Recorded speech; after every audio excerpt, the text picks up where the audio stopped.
Jesse on a Wednesday. It's the Fast Lane on 101 ESPN with Andrew Marsh and Dan McLaughlin. I'm Anthony Stalter. 203. Your time check is brought to you by Clarkson Jewelers, an officially licensed Rolex jeweler. Dan, Andrew, this is one of my favorite weekends of the year. Let me guess. Football? Oh, well, yeah. I mean, not family, Thanksgiving. I wasn't even going to mention family or Thanksgiving. Football. Yeah, football. Let's just be honest. With Thanksgiving. The Macy's Day Parade. Sure. Snoopy. On Friday, I don't know if there's any tradition in your guys' households, but on Friday, I have made it a kind of a tradition with the kids. That's the day that I get leave you alone. No, that's typically not. That's the day they become a Michigan and or Ohio State fan. Sure. Typically Michigan, though. Let's go blue here. Yeah. I grew up a Michigan fan because I grew up in the suburbs of Chicago, and typically sorry, Kerry Davis, you weren't an Illinois fan. You were either a Notre Dame fan or a Michigan fan. So I grew up loving Michigan. One of my favorite players. You remember Garrett Irons, the linebacker? Yeah. Absolute stud. Yep. I was shocked he never really made it in the NFL, but he was one of my favorite players. Desmond Howard, of course. Didn't he wear, Irons used to wear like the white neck brace around I say neck brace, but you know what I'm talking about, around the top of the padding. Actually, maybe it was Jarrett Irons and his brother was Garrett Irons. Either one. It was Jarrett Irons, but yeah, he had the big, almost like the neck roll. Yes. Yeah. I love that. That's Absolute old school, stuff. Baby. So Michigan, Ohio State. I'm ready for that. The game, the big one. That's going to be fantastic at the big house. But tradition, I've made it kind of a tradition where I bring up the Christmas stuff on the day after Thanksgiving, so Black Friday, get all the Christmas stuff out. The kids now have their own tree to decorate. I'll do the other one. Get the lights out. I just love it. I love this weekend. It's the best, and I love it because Hot Stove gets going a little bit, which we've seen with the Cardinals. I remember many years ago, it was Kurt Schilling sitting down at a Thanksgiving dinner with Theo Epstein, and that big deal was signed. And just things like that happen in baseball that maybe you don't expect. I look forward to that. We'll see if that happens this weekend. I love all the rivalries in college football. There are so many good games this weekend. The headliner obviously is Michigan, Ohio State, and I know we're going to get into that. But there's also good NFL games starting tomorrow. So I'm with you. We sit back, we eat, we have fun, and it's just a great weekend. I love it. Well, you mentioned Hot Stove, so Dan, we got your reaction to the Lance Lynn signing. Yeah. But yesterday the Cardinals signed Kyle Gibson, and that's when I did the backflip.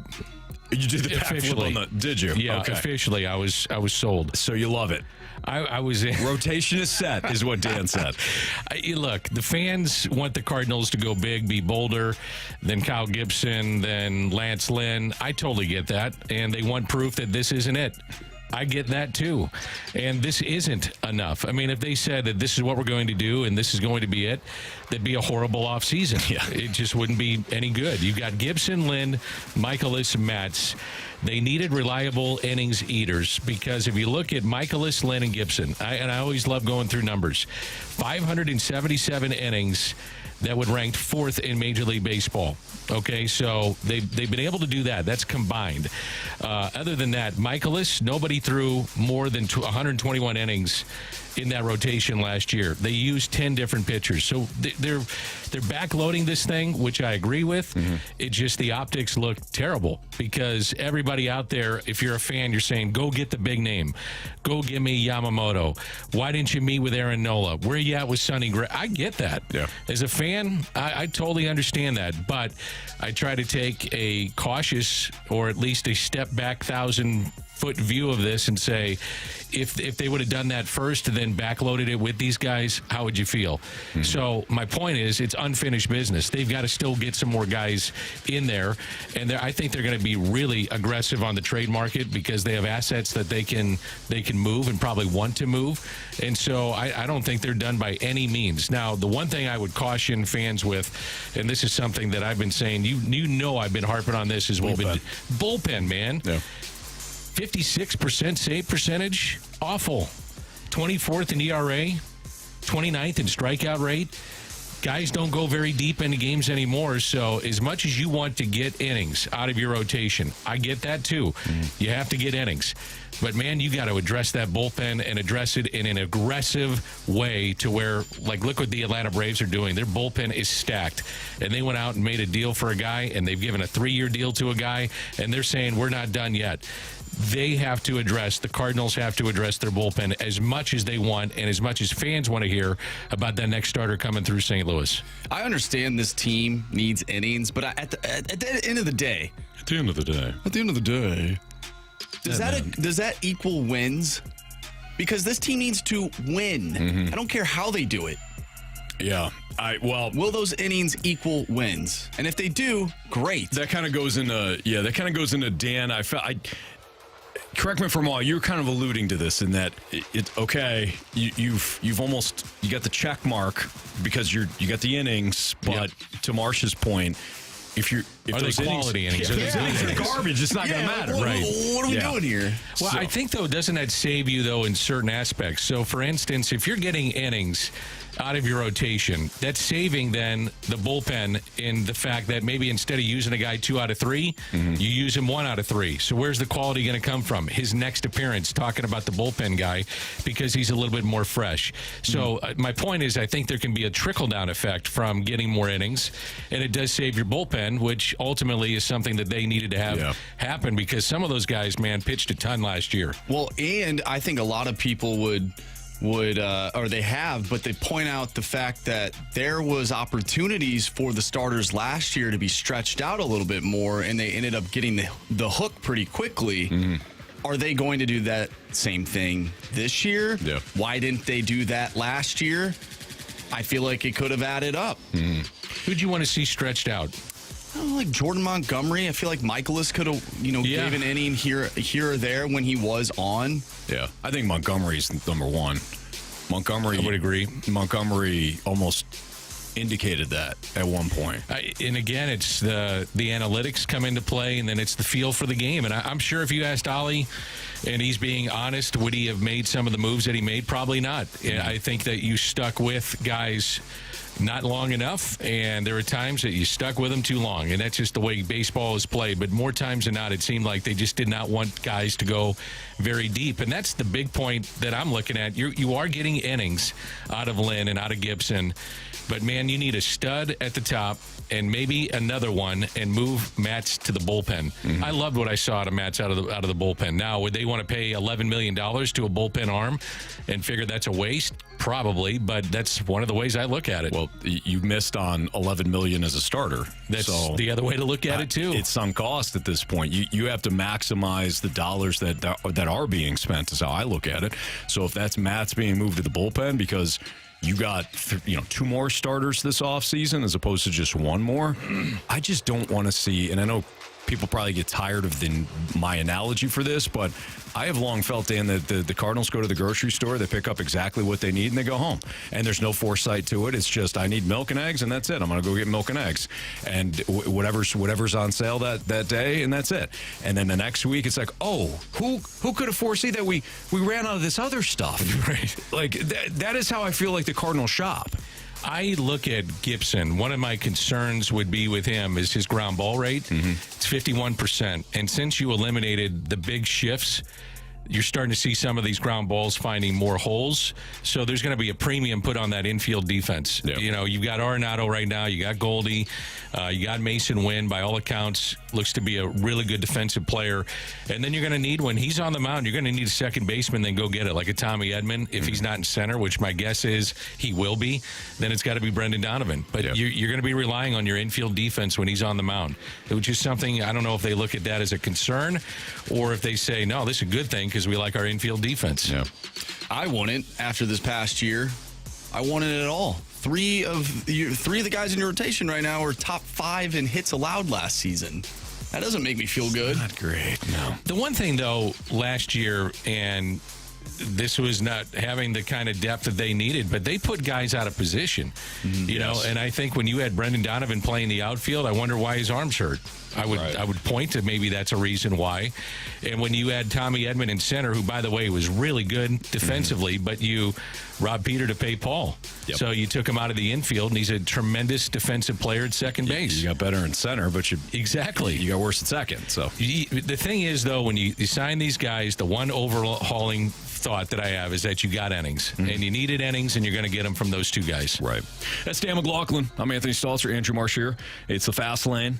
What other top-end starters could be available via trade? We've talked about Cease. We've talked about the pipe dream that is Logan Gilbert. We talked about Tyler Glasnow. Is there anybody else we're missing? Because if we're not, there's going to be a very narrow window here for the Cardinals to attack the trade market. We'll get into that next on 101 ESPN.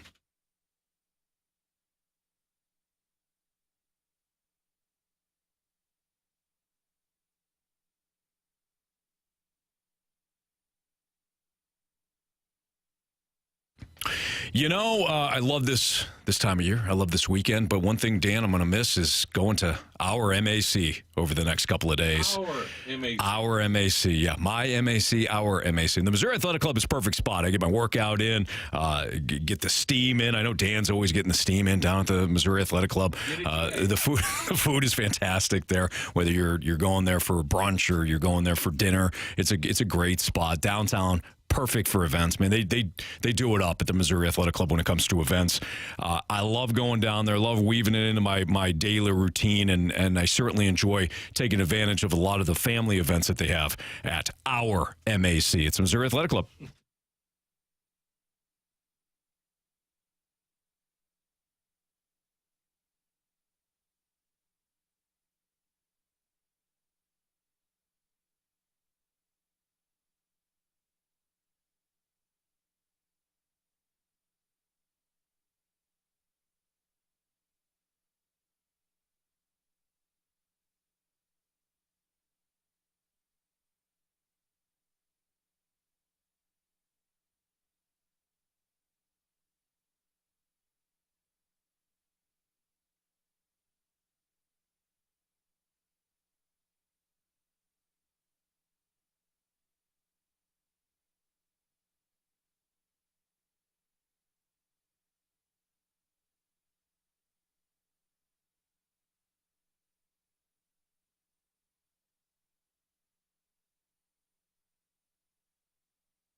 Blues take on the Coyotes tonight. Pregame starting right here on 101 ESPN. Your home of the Blues at 7 o'clock. We will talk to Jeremy Rutherford in about 15 minutes or so. Bottom of the hour, Jay is going to join us.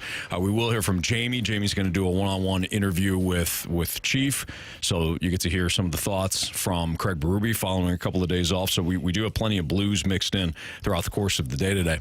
Dan McLaughlin in for Jamie. I'm Anthony Stalter. What other top-end starters could be available via trade? I think if you're a Blues fan, you already know about Dylan Cease of the White Sox. Cards fan, excuse me. Thank Blues coming up, though. You know, Blues and Cardinals, most are this. Well, Blues fans are thinking about what the Cardinals are going to do. Certainly, yeah. I'm with you. If you're a Cardinals fan, thank you, Dan. Dylan, you already know Dylan Cease of the White Sox. You already know Tyler Glasnow of the Rays. And we talked ad nauseum about the Mariners guys. I don't see the Mariners parting with young pitching, but it's a possibility. Are we missing anybody? Shane Bieber? Shane Bieber is a good one. I would throw his name into that. BT brought him up yesterday. He asked me if I still viewed Bieber as an ace. I view him as he would be the number one on this in this rotation. Exactly. I don't know, Dan, if he's an ace though anymore. I don't look at him that way. Yeah. I look at different projects that are out there. I still think like the 1 year bounce back guy is on the table right now for the Cardinals, just to add more depth. And I'll go back to what I really do feel, though, they're going to be aggressive with the trade market and what they have. There's going to be a lot of teams calling on Nolan Gorman, undoubtedly. From the Cardinals' perspective, I think he's a wild card in this thing. First of all, left-handed power hitters are hard to find right now in Major League Baseball, and they've got one. And if he played, let's say, 135 games, he's going to pop 30 to 35 home runs. I mean, he was darn near at that point last year. The problem I have with him, and I don't know if it gets enough attention, but he couldn't answer the bell a lot last year with his back. And he's only 23 years old, 24, whatever the case may be. And that's the concern. You got back problems this early in your career? Right. What's it going to look like 5 years from now? So I wonder at what internally what they feel about that. That would be a massive trade piece that you could do some damage with. If you wanted to go out and find yourself a front end number one, imagine having a cost-controlled, power-hitting lefty, which I don't think that they would do this, but it's something that if somebody knocked your socks off, man, you'd have to sit there and at least listen to things like that. I'm so conflicted from exactly what you just said, Dan. I do not want to part with something that is so difficult to find. You have that guy. You have a young, cost-controlled, power-hitting left-hander. Teams are dying to have those guys within the rotation. I'm sorry, in their organization. But if you don't have pitching, then it's all moot. Right. So if we're talking about somebody that is a Dylan Cease, where you're going to get him for at least the next 2 years, but it would cost you Gorman plus, that is something you have to consider. I also would be very curious internally of where they're at with the ETA of McGreevy and Graceffo. And I would assume that it's at some point this upcoming year. So can you buy yourself time? You know, Mo always kind of looks at it, and I happen to agree with him. You've got what you have in spring training is not maybe necessarily what you're going to have at the end of spring training. Then you get to Memorial Day. To me, that's a benchmark of where your team is at. Then you get to, I always look at the 4th of July being another one, and then the trade deadline, and then at that point, your team is set for the remainder of the season. Just because you don't make a move today or by the winter meetings doesn't necessarily mean that your team is set. And I mentioned the other day about this with you. I mean, I go back to Kyle Loesch.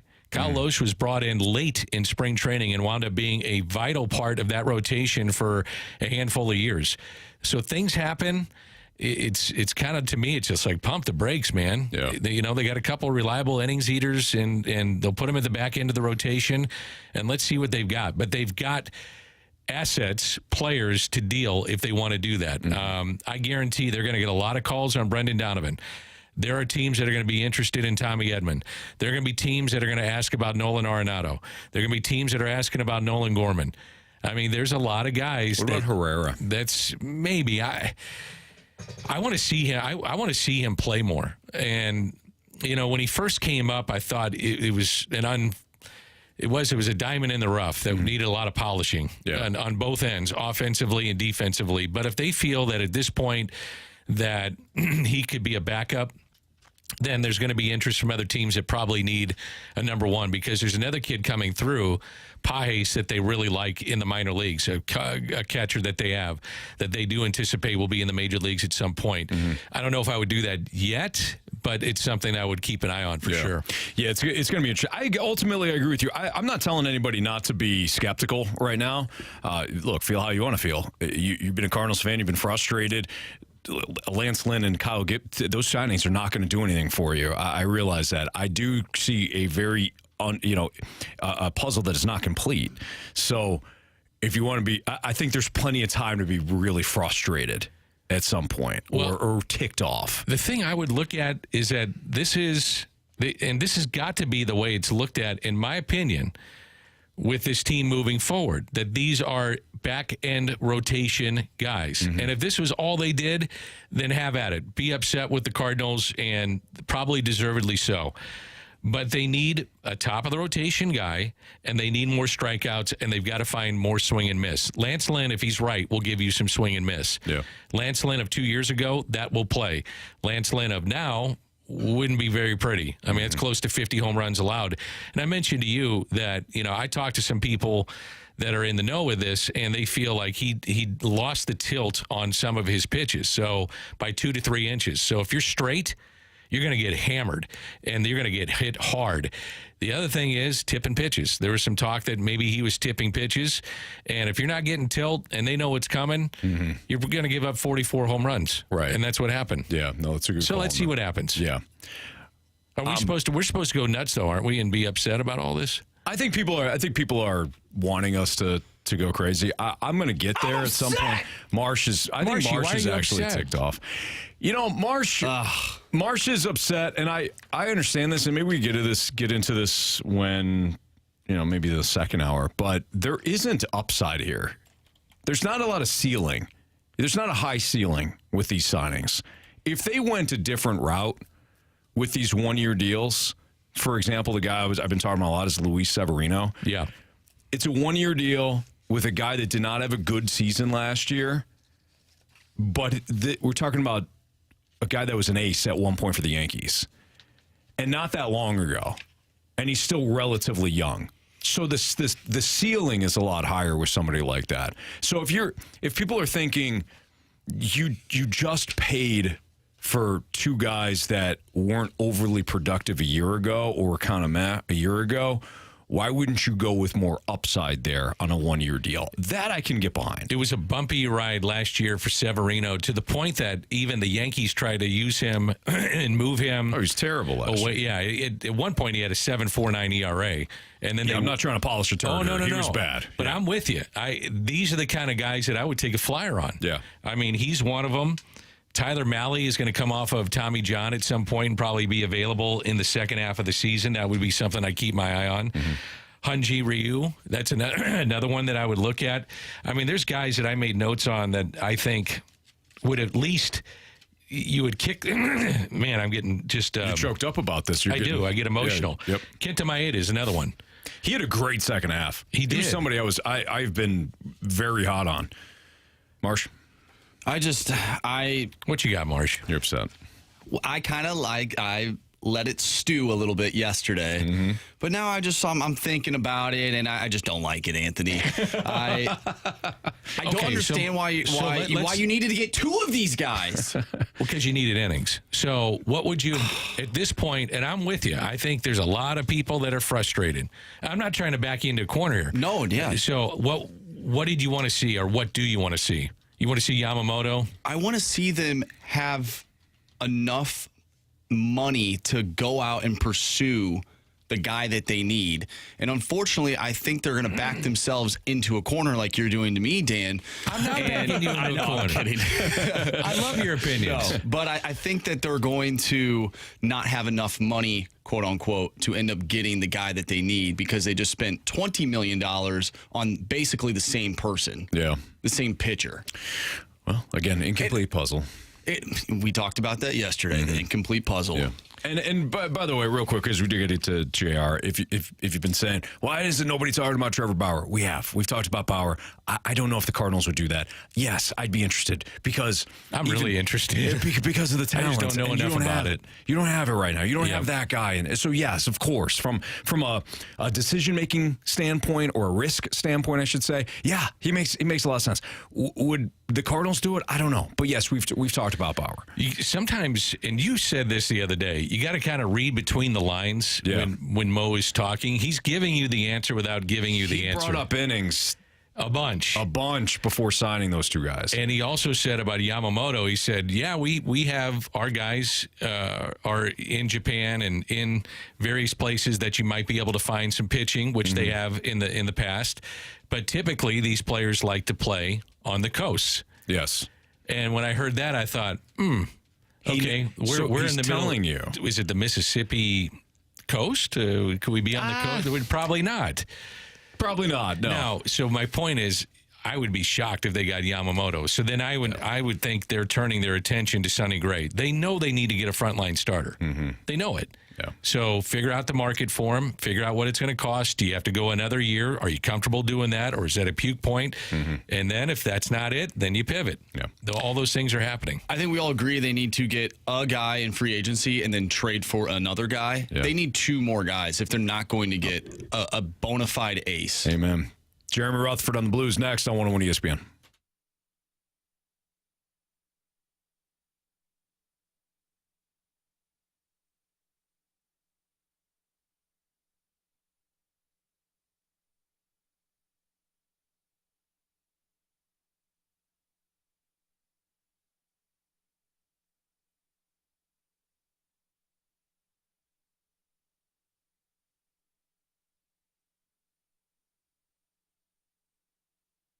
If you've been having the conversations recently with somebody that you don't know what to do when it comes to the holidays and the gift giving and all that, and you're looking for something great for a family member, then why don't you try out Sound Story? Sound Story is a professionally produced, hour-long conversation with either you or one of your loved ones that you're interviewed by somebody of your choice. So it could be somebody like me, Anthony Stalter, or Randy Carricker, or Tim McKernan.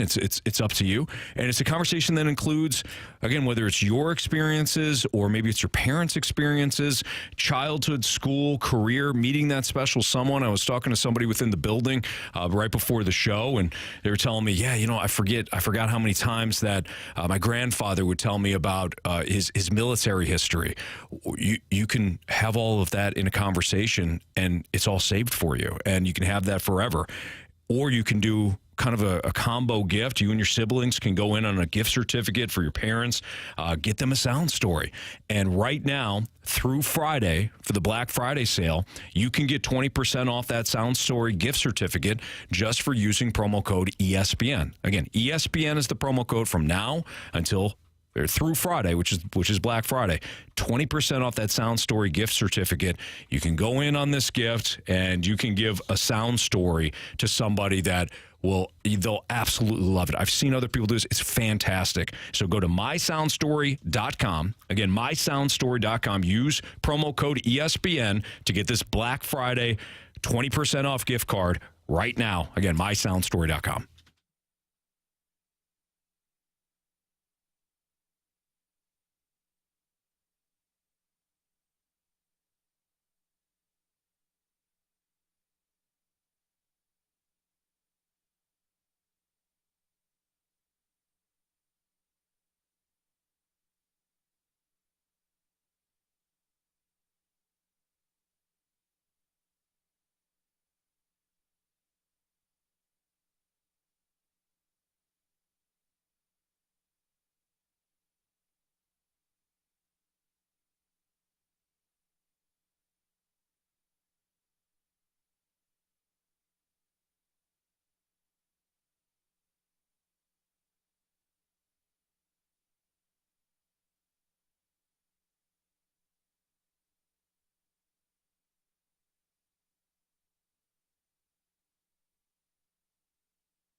101 ESPN Sports Center.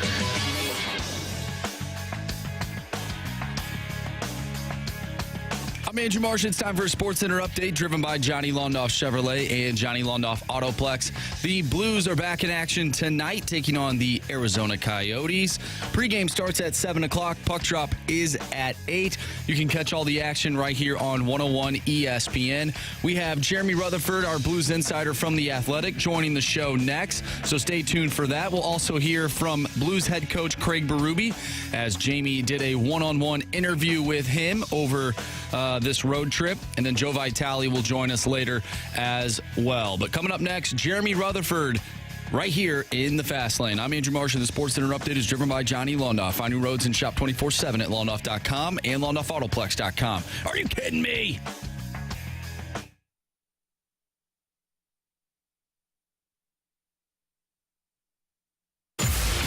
Notes and nuggets. It's time for the Rutherford Report with our Blues insider, Jeremy Rutherford. Brought to you by Scott Lee Heating Company, a proud Mitsubishi Electric Elite contractor.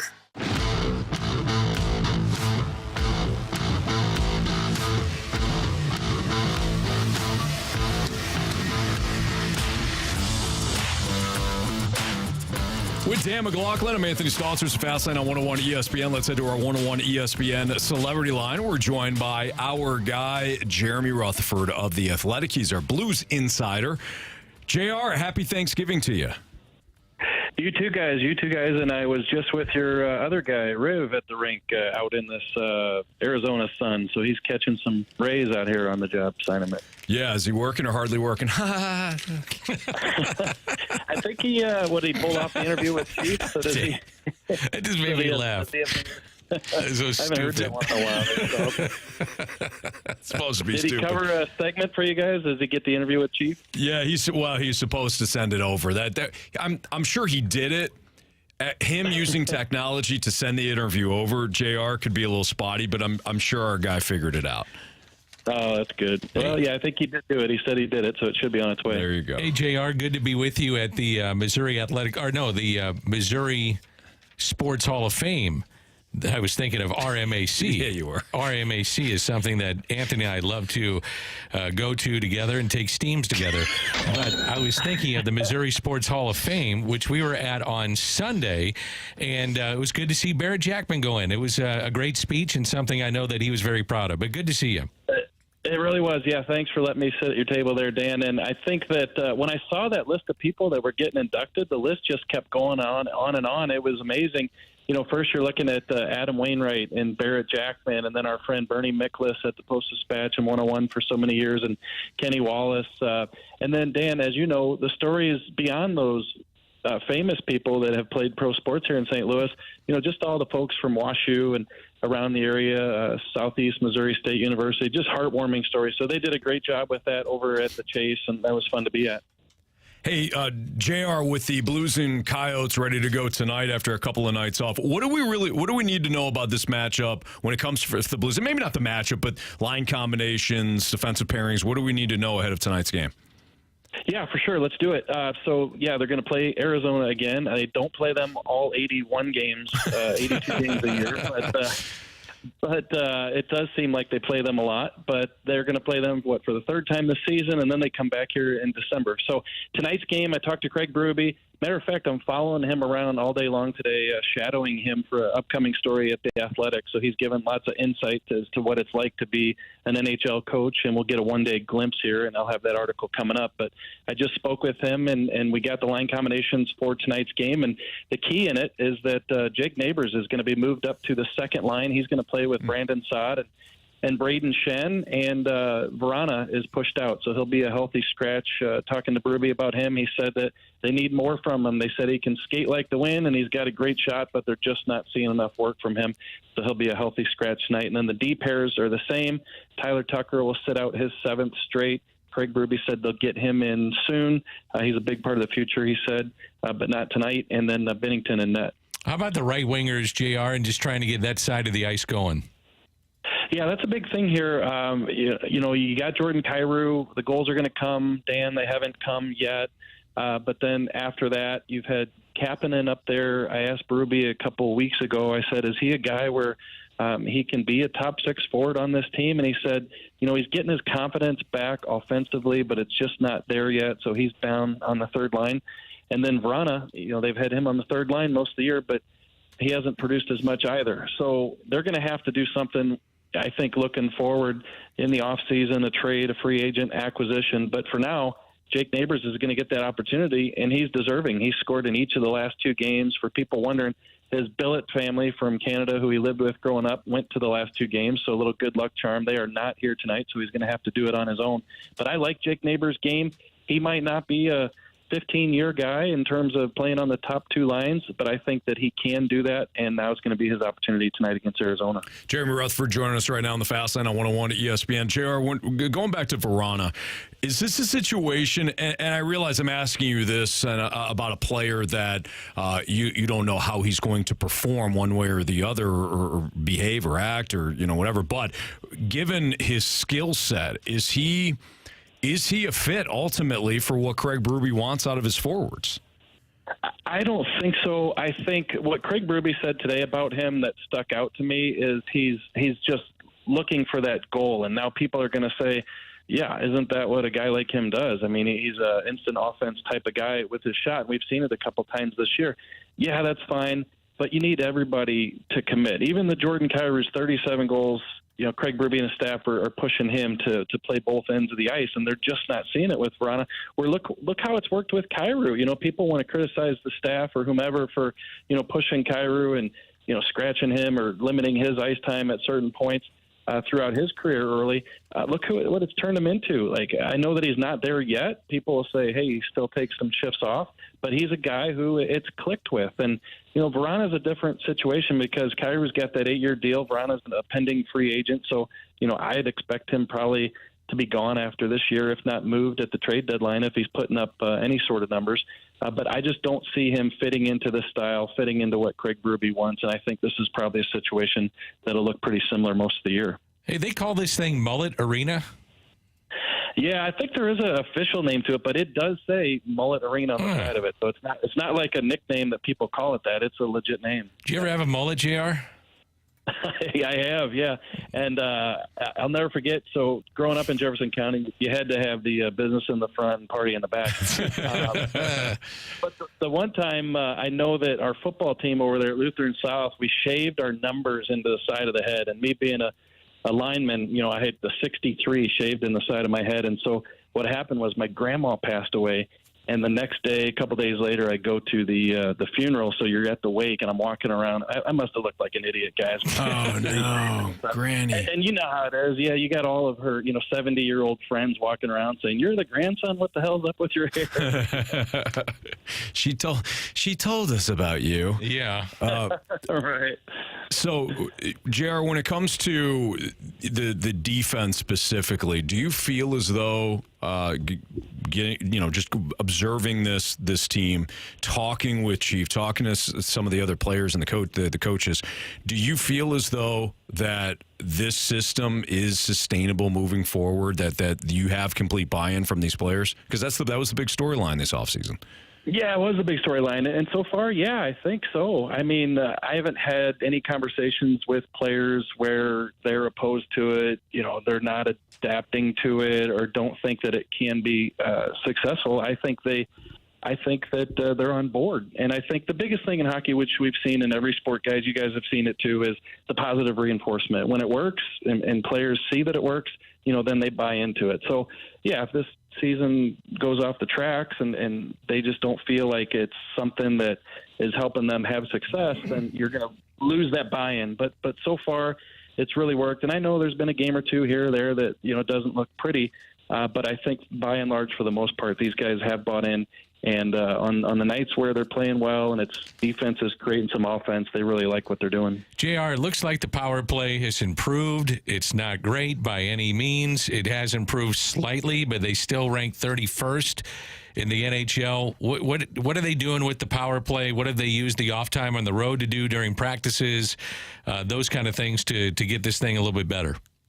Yeah, Danny worked on it today at the Mullet, and they have Scott Prnovich quarterbacking that top unit, which people can say, yeah, it's about time, but I think that was a pretty significant move. Look, this was a guy who didn't play a lot the first handful of games, 10 games or so, but now he's in there and supplanted Torrey Krug as that quarterback on that power play one. So I think first and foremost that's been a key. But also, I just think that they've been a lot more direct, and the passes are quicker. You saw the goal by Buchnevich the other night, just right through the slot area, and then he's getting the shot off quick. We didn't see that in the past, so still a long ways to go. It's odd that we measure success by saying they scored one power play goal in the last couple of games. That's what the bar. Kind of where we're at, though. Yeah. JR, great stuff. Like I said, happy Thanksgiving to you and your family, and we'll talk to you next week. Yeah, you guys too. Thanks a lot. Have a good holiday tomorrow. Thank you, buddy. Again, that's JR, Jeremy Rutherford. Good dude. Great dude. I could see him walking around Granny's funeral with that 63. No doubt about etched in the side of his dome like just that. a mean-looking guy. Yeah. Oh, yeah. No, not JR. He's a nice guy. He could be mean-looking, but he's underneath it's just a teddy bear. He's a teddy bear. Yeah, no doubt about that. Just a teddy bear. It's a Fast Line on 101 at ESPN in 2 days. So on Friday, you got Mizzou, you got Arkansas. And some others. Can Mizzou avoid a letdown? We'll also get into Michigan and Ohio State. Thank you. I want to know. I'm ready to go there. I want to know Dan's prediction on that one. That's next on 101 ESPN.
We can do a couple minutes on this, Dan. I don't think we need to, though.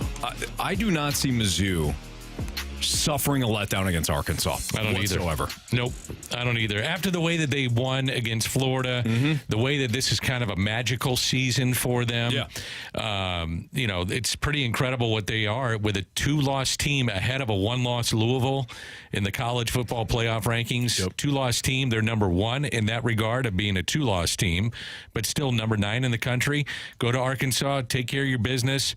Crowd will not be a factor because apparently Arkansas is not selling any tickets to this game. There's going to be a lot of Mizzou fans there. So, I think you just take care of business and move on and see where you fall on maybe New Year's Day. This Arkansas team has been goofy all season long. They really have. They hung with LSU. They hung with Ole Miss. They hung with Alabama. And then they scored 3 points at home against Mississippi State. Don't get it. In a 7-3 loss. I love their QB, by the way. He can be good. He's pretty good. Big dude, can sling it. He's pretty good. Auburn, they were down 21-3 in the first quarter, but they were down 21-0 in the first 9 minutes. 8.5 minutes of that game. You mentioned the Alabama game. That was at Alabama. I thought they were going to win that game. And this is close. This is before Alabama now has started to figure this thing out with their quarterback and how they're playing and how they've designed their offensive scheme to be better with him. They're a different team right now. Dan, I was looking at the national championship odds. So to win the national championship. Yes, sir. And the only team that made me go, not from a I would take them standpoint, just from a wow, look at those odds standpoint, was Alabama. Yep. They've been there, done it. You got Nick Saban, and you have a quarterback in which they now have designed a system to accentuate his positives. But we don't even know if they have a path yet, really. They have to beat Georgia in the SEC title game next week. Right. So I guess we kind of know. You know that. I've maintained that Alabama will get in if they beat Auburn in the Iron Bowl and Georgia next week. And I don't think they beat Georgia. I think Georgia's the best team in the nation. They're mauling teams right now. They are a team. I wonder if Kirby Smart looked at the schedule and said, "Okay, we have a lot of new faces. Like Carson Beck is their new QB, and they've had all they had the natural churn of losing guys to the NFL."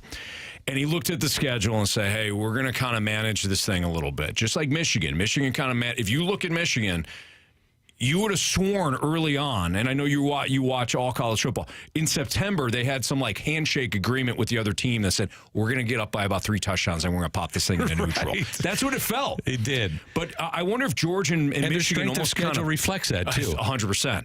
They kind of manage things. But now that the calendar flipped to November, Carson Beck is putting on a show for Georgia. He is. And that entire team has been really good. There are as many as 15 quasi-college football playoff games in the next 2 weeks. Yes. There's 15 of them that have an impact potentially on the college football playoff. The problem that you've had going into, and it's a great problem to have, I think, for college football right now, you haven't had nearly as many upsets this year that you normally see. Yeah, true. And so because of that, you have unbeatens in the Power Fives, and they're going to get your 1, 2, 3, 4, and so on and so forth. Mm-hmm. But then they have to meet in their conference championships, and that's what could flip this whole script. Yeah. That's where it really gets interesting. Like Florida State, to me, is really interesting.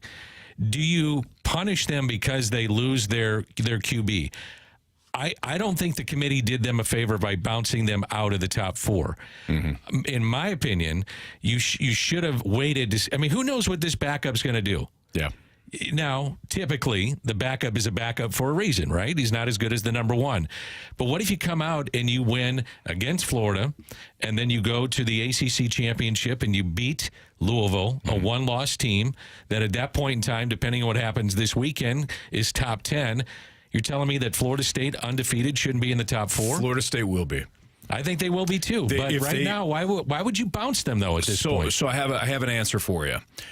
Because Washington, after beating Oregon State last week, they have 4 top 25 wins. Yes, they do. They have Oregon State. They've got USC. They've got Oregon. And I'm talking about at the time, okay? Yeah. And that's what the committee looks at.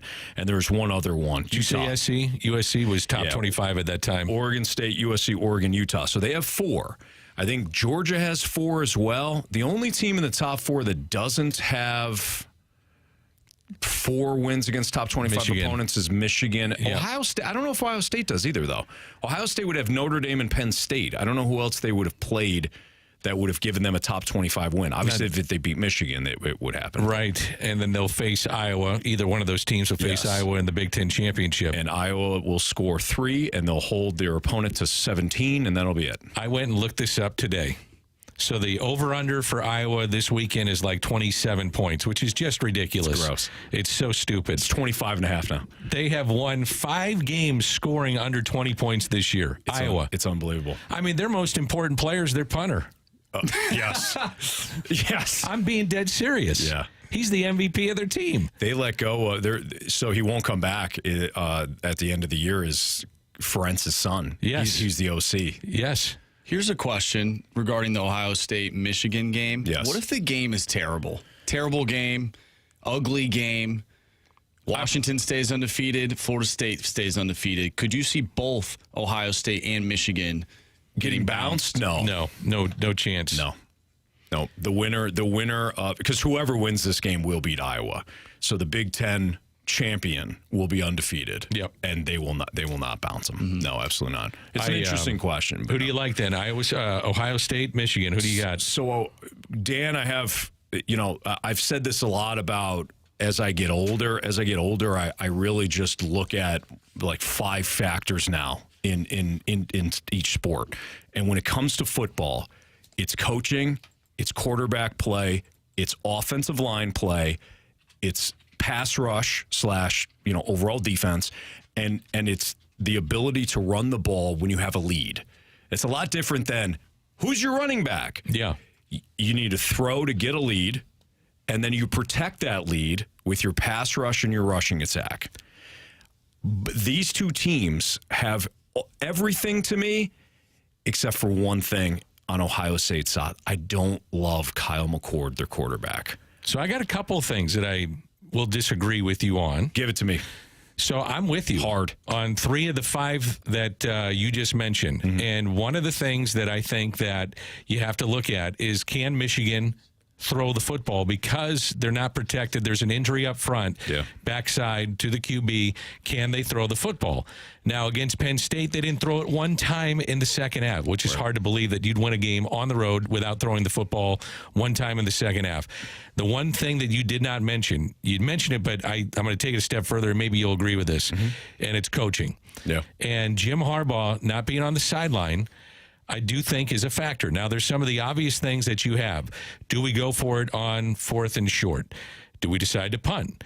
We're going to run the ball here? I mean, some obvious things that a head coach is going to do.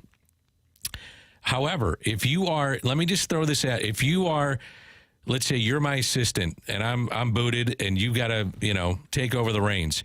Are you going to play to win or play not to lose? I think it's a great question. And if you're not the head man, you're playing, I don't want to screw this thing up. Yeah. And so what does a head coach do? Head coach will say, I'm going to take a shot. Mm-hmm. We're not doing that here. We've got a handful of shots we're going to take, and this is one of them. And this is when we're going to do it, and this is how we're going to do it. Yeah. That is decided by the head coach. Mm-hmm. The OC has got his say, but ultimately it's going to come down to the head coach and saying, we're going to take a shot. I just wonder, and I don't think it's a big factor in a lot of ways in these games, that Jim Harbaugh has not been on the sidelines. I do think it's a factor this weekend, and I also think an obvious thing is playing at home. If you're Michigan, I still like Michigan to win this game. I think they will, but they've got to show me that they can throw the football with the injury they have up front. I think it's the things that you broke down, especially that Jim Harbaugh question. To me, that's not a narrative. That is a question. Yeah. This is the first time where you might see that impact. Because Jim Harbaugh, he coached in the Super Bowl. He's played in big games. He's coached in big games. He's gonna continue to do his thing because he's steadfast in it. But yeah. You've got somebody that's trying to make a name for himself, become a head coach. Is he going to play not to lose? And that's like in everyday life. You'd walk into your boss's office and say, I'm going to go for broke. No, I'm trying not to screw this thing up. Right, yeah. You know, I want to keep prove it to yourself and everybody else that I can do this. I can do this. I can handle it. I just wonder if that'll be a factor this weekend. It might be. I think, though, that this game plays out very close, low scoring. Me too. And I do think that Kyle McCord's red zone inefficiency will be the thing that buries Ohio State. And I think Michigan wins. I hate the number. The number's 3.5. 3.5 now. I saw 3. Okay. Like that hook in there. That's the thing. Because I have it like 23-20, something like that. I could see that. But I do have Michigan winning. I do too. And I think they cover. It'll be a hell of a game too. I think it's going to be like 24-20 or 26-20. We haven't even mentioned Marvin Harrison Jr. too. And he's the X factor that he is. He's the X factor. Yeah. It's going to be a great game. I can't wait. I'm looking forward to it. That one is 11 a.m. It always is. 11 a.m. on Saturday. The Mizzou game, which often is on Black Friday, is on Black Friday. 3 o'clock kickoff in Fayetteville as Mizzou takes on Arkansas. Your other bigger games, big-ish games, you got the Civil War between Oregon State and Oregon.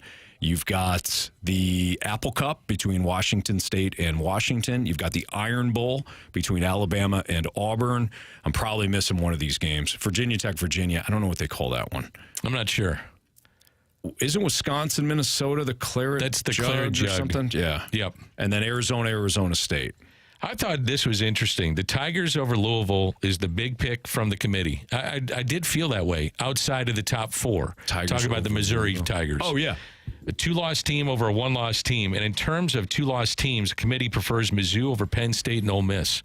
That should give you an idea of just what the committee right now thinks of Missouri. If you're a Missouri fan, think about that. You're ahead of those two-loss teams that are really good. One out of the SEC, the other one out of the the Big Ten. I mean, that's pretty darn impressive. Going down to Athens and giving Georgia a game like Mizzou did, I thought was pivotal. Yep. Because the SEC is going to still reign. So you've got a committee that's going to look at what teams do against the SEC products.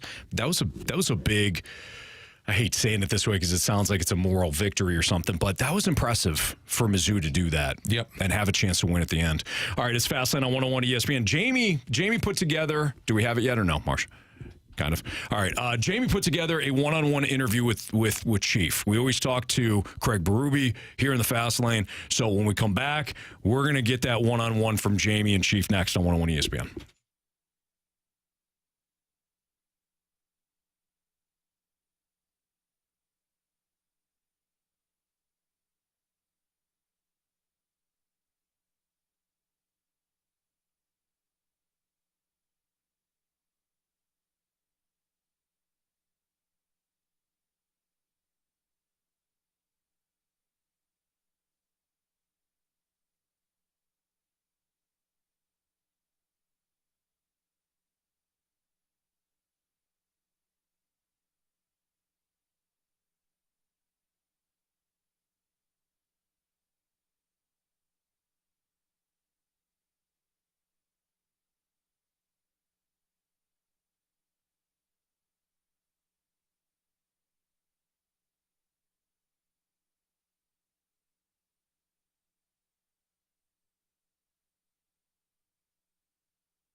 3:06, your time check is brought to you by Clarkson Jewelers, an officially licensed Rolex jeweler. Dan McLaughlin's here. I'm Anthony Stalter. And our guy, Jamie Rivers, chatted with Craig Berube, the head coach of the Blues, earlier today. So we did a little one-on-one. We have our weekly chat with Chief, and this is it. So, Jamie Rivers, take it away. Time now for Chatting with the Chief with the coach of your St. Louis Blues, Craig Berube. Brought to you by Fisher Window and Door, your Marvin dealer with showrooms in Brentwood and East Alton, Illinois. Joined with Craig Berube here, Blues head coach. Craig, you're 17 games into the season so far. What do you think of your club? Well, it's been good at times, like for sure. We've put in good stretches of hockey, but there's some games that we've left out there where I think that obviously could have got points out of it or obviously a better game. So I think it's still consistency is a little important here, and I'd like to see us a little bit more consistent than we are. A lot was made about the new defensive structure kind of coming into the season. Have you been pleased with it so far? Yeah, for sure. So far, it's always still working on it, and stick details are big in this system, and I still think our sticks can be better. Also, like in just our rush defense overall, it's something we're really harping on and working on. So we got to continue to do that. Now, your goalies have been really solid for you this year. How have you liked the tandem? So far, it's been good. I mean, obviously, it's not great every night. I think, there's games where it could have been sharper, but overall, they've given us a good chance to win almost every game. Colton Parayko, last year, tough year for everybody, for that matter, but Colton Parayko comes in this year, and he's played really well for you guys. What's the biggest difference in his game for you? I think just not thinking so much and being aggressive and using his skating and his long reach, killing plays, and he's more physical and, just playing a more consistent game that way, game to game, like not overthinking things, using his abilities and, taking the thinking out as much as he can. Braden Shen, named captain in the offseason. He's a guy that, wears his heart on his sleeve to begin with. What have you thought of him so far this year, his play, first of all, and then, is he handling wearing the captaincy? I think he's handling the captaincy very well, to be honest with you. His play, great work ethic night in and night out. I think he's given his efforts there all the time. He's probably wanted to produce a little bit more than he has on some of his opportunities, but, for me overall, I think he just needs to play a simple game and keep working like he's doing. He's leading the way in that department, and the goals and stuff will come. Obviously, our power play hasn't been great, so some of these guys, they're not producing on the power play, so that's points too, right? So we got to get that power play going, and but overall, I'm pretty happy with them. So talking about the power play, it's been a bit of a work in progress. How do you get them going? How do you keep them focused, first of all, without getting frustrated? And then how do you get it going? Yeah. Well, no, I get the frustration sets in. That's their athletes. Frustration's going to set in no matter what. I mean, you could tell them all you want, but, I think it's just important for me to keep talking to them about the frustration level, especially in game. Just focus on your next shift and not worry about what just happened. And then, I think power play is, for me it's simplicity at the same time as it's about seeing the plays and making the plays quickly. The PKs are so structured and they're so quick on you. You don't have a lot of time, so it's bang, bang plays, and we can do a better job of making these plays a little bit quicker and cleaner than we are right now. Last thing for you, Arizona Coyotes tonight. We've seen them already a couple of times this year. What are you expecting from them tonight? Well, it'll be a tough game. They're a vastly improved team. The Schmaltz and Keller are two real high-end players that do a real good job for them, 5-on-5 and on the power play. So we've got to neutralize those guys best we can. And tonight's game will be important. Now we are playing a strong forecheck game and making them work in their own end as much as possible, because they're a great transition team. They got great speed. So, our forecheck's going to be key here tonight, and our denials and our rush defense will be key. All right. Thanks, Coach. Good luck. Okay. Thanks, Rivs. There you go. Jamie Rivers and Coach Craig Berube live from Arizona, not live, but in Arizona earlier today. Jamie doing a one-on-one with Chief, the Blues and the Coyotes. Pregame starting at 7 o'clock tonight. And Blues fans, you can join Donnie Fandango and Jamie Rivers for a special live taping of the Last Minute Blues podcast. It's next Wednesday, so a week from today, 6 to 8 at Twin Peaks in Maplewood. From 6 to 7, join Donnie and Jamie and enjoy Twin Peaks selection of local craft beers, handcrafted whiskey, cocktails, and more. Then from 7 to 8, you can hang out as the guys cover all the latest hockey news during that special live Last Minute Blues podcast taping. It's all happening next Wednesday evening, 6 to 8, with Donnie and Jamie at Twin Peaks. Jamie will join us in the 4 o'clock hour to give us his keys to tonight's game, and we'll do a first goal of the game. Looking forward to that with our guy Jamie Rivers. Dan McLaughlin, Andrew Marsh, Anthony Stalter. What's the ceiling now for this starting rotation, even though it's incomplete? When it comes to this Cardinals starting rotation, what's the ceiling with guys like Lynn and Gibson? I think this is where a lot of the fans' frustration is, Dan. We'll get to that next on 101 ESPN.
know this music real quickly before you start? I was just glad that you knew the mics were on, quite frankly. I did. I checked it out right when he hit it. When it just started going, I was thinking of your Thanksgiving, and your mother-in-law is at the front door. With the turkey. Yeah, she's ready to go. Shout out mother-in-law at your house, bro. Yeah, shout out to Judy. I love Judy. You love Judy, though, so it's not. You're not. No, there's no consternation. There's nothing but love for Jude. Good. She's gonna come over to the house. She's gonna cook. She's gonna cook the dinner. We're hosting, but she's gonna cook. Isn't that sweet? She's fantastic. Absolutely. Yeah. The music just brought me into that Thanksgiving. I don't know. Dan, that makes no sense, but I accept you. It's like a Friday, man. It's an easy kind of day. is. Yeah. I'm kind of looking out at Olive right now as our studios are in Creve Court, and I'm surprised that there's a lot of cars there. Surprised there's daylight. Normally we look out, it seems like it's always dark now. By 5 o'clock it will be. There are a lot of cars, a lot of traffic on the highway today. I think people are trying to get an early start to Thanksgiving. Yep. Some people meet tonight for Thanksgiving. Like, it all fires up. Oh, really? The whole family gets going, and especially those out of town. We do not have that distinct pleasure, but ours will just meet tomorrow, and that'll be just fine. That'll be just fine, Dan. That'll be fine. Yep. I'll see you tomorrow, Dan.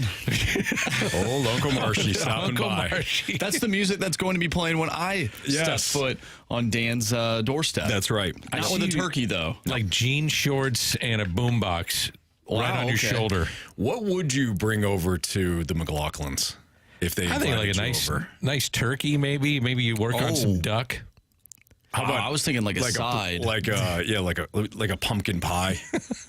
I don't know. I feel like that's kind of basic. I feel like I would want to make my own food. Wow. Yeah. Okay. I'm thinking Probably probably be legal, like whatever you bring. Cheesy potatoes. Cheesy potatoes. Cheesy potatoes. Or corn casserole. Really? Yeah. Corn casserole. Do you like to cook, Marsh? I mean, I don't know / bake? I don't know if like is the right word. I do, and I have like fun with it, but I don't go home like I can't wait to make dinner. Okay. All right. It's like I'll make some dinner, and then while I'm doing it, I'm like Now, this was just said by the guy that just bought a bag of Cheetos. Yeah. Yeah. I was hungry. You don't need to bring your lunch. You got Cheetos right out there, baby. Just take the Cheetos and enjoy yourself. He's good to go. Yeah. Absolutely. Mm-hmm. We were going to talk about the Cardinals. Who's not good to go? The Cardinals right now, because the rotation is mid, as the kids would say. I think it's a good way to put it. It's mid. Mid-complete. It is mid-complete, and I think it's mid overall. I'm fine with Lance Lynn. I'm fine with Kyle Gibson. I understand the idea of getting innings. I also understand the frustration the Cardinals fans have when they look at this rotation, and there's not a lot of upside to it. There's no ceiling. It might have a higher floor than it did a year ago, but you're not trying to just improve from a year ago. You're trying to put together a rotation that's going to actually compete. Yes. So I'm not ticked off right now. I'm really not, because I know that this isn't complete. But you're also setting yourself up for massive ridicule if you don't do something big at some point.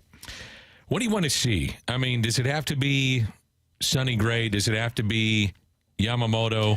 You know what I really want to see, Dan? Or Nola when he was there? You know what I really want to see? Yeah. I want to see Sonny Gray and a Tyler Glasnow / Dylan Cease. That's where I'm at. That's what I want to see. If you bring in Sonny Gray and you're like, how do you like me now? I'm going to look at you and say, you've improved from last year. I like your rotation. I don't love it, though, and you're not going to win much. You may win the Central, but And even then. Even then. I'm with you. I think that, and this is what I was saying earlier, there's money to be spent and there's assets to be traded. And if you want to get creative and go for it and go out and get a couple of frontline guys, there is the flexibility to go out and do that. That wouldn't just cost you dollars on the free agent market to go do that. Yeah. That's where I think the Cardinals will go with this, and I don't think they're going to stop at just the next guy. I think it's going to be the next guy and one more, because you gotta hedge your bets, and they didn't do that last year, clearly.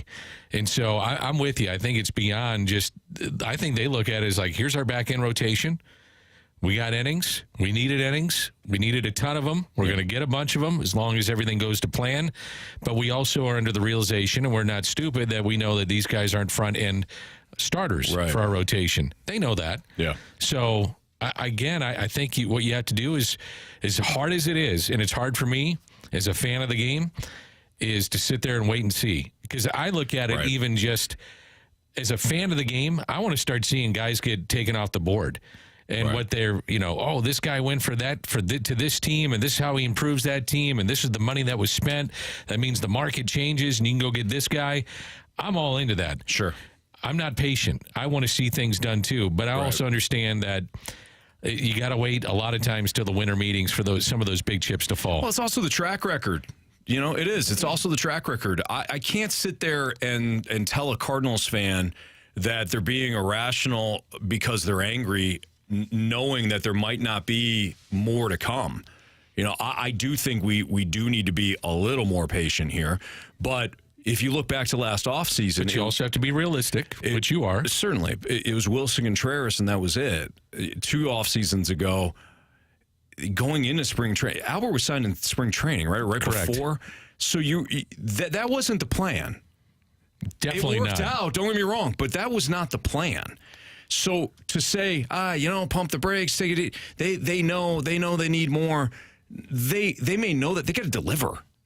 They have to at some point slam one of these big moves on the table and say, "How you like me now?" Yeah, and I think they will. I do. I'll say it again though. Typically, historically, not all the time. It happens usually at the winter meetings is when you start seeing these chips go off the board. And when is it? Late December? Early. It's December. Probably like early mid, before, and then it's not like a quote unquote dead period where you have to take the time off around Christmas, but it's kind of understood around the game, like around Christmas time till the first of the year, it's a dead period in baseball, and that's really the only time that you don't see hardly anything happening. And if anything happens of consequence, it's usually way outside the box. Like, whoa, that was not expected. It's kind of like industry-wide, hey, we understand we need to take the time away. Let's be with our families. Let's give ourselves a dark period, and then we'll come back and all, guns a-blazing. Yeah. So that's when you're going to see a lot of things happen, usually in the winter meetings. And that's what I anticipate that they'll do. Now, would it shock me if they came out with another signing or a trade before then? Absolutely not, because they know. I mean, they do know that this has got to improve, and if it doesn't improve, you'll see it at the turnstiles, and they don't want to see that. Right. I think fans give them a little bit of a break. It's one bad year. Not all fans. I think generally speaking, fans give them a little bit of a grace period here. That grace period is over, though, and you got to do something for next year, and they know that. No doubt. That's Dan McLaughlin. I'm Anthony Stalter. It's the Fast Lane on 101 ESPN.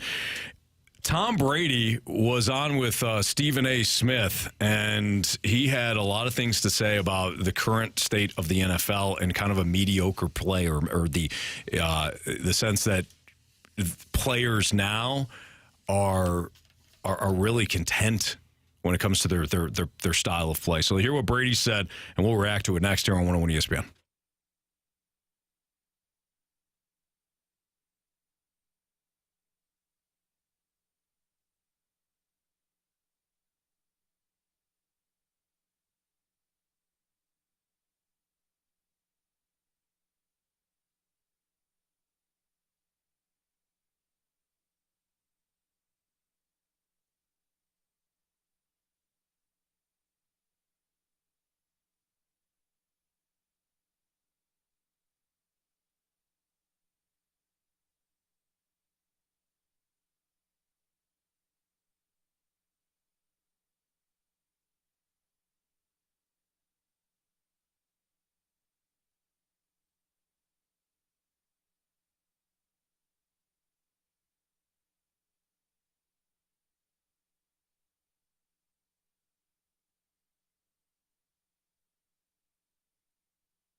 101 ESPN Sports Center. I'm Andrew Marsh. It's time for a Sports Center update brought to you by Saliga Heating and Cooling. The Blues take on the Arizona Coyotes tonight. Pregame starts at 7. Puck drop is at 8. We talked earlier today with Jeremy Rutherford, our Blues insider from The Athletic. If you missed that interview or anything from today's show, make sure you go to 101ESPN.com or check out the free 101 mobile app. It's all brought to you by Dobbs Tire and Auto Centers. On that very same page, you'll see that Jamie did a one-on-one interview with Blues head coach Craig Berube, so you can check that out as well at 101ESPN.com or using the free 101 mobile app. Blues Coyotes tonight right here on 101 ESPN. I'm Andrew Marsh, and the Sports Center update is brought to you by Saliga Heating and Cooling, an independent American Standard heating and air conditioning dealer.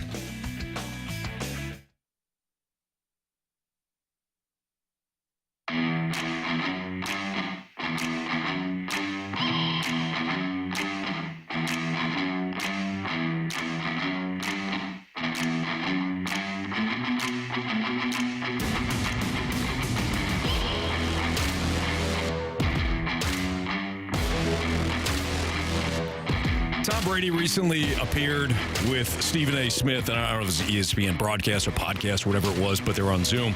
And Tom Brady started talking about today's NFL, and I thought there was a lot of enlightening things that he was mentioning. So here's Tom Brady. Don't want to paraphrase anything. You'll hear right from him. This is Tom Brady with Stephen A. Smith talking about today's NFL.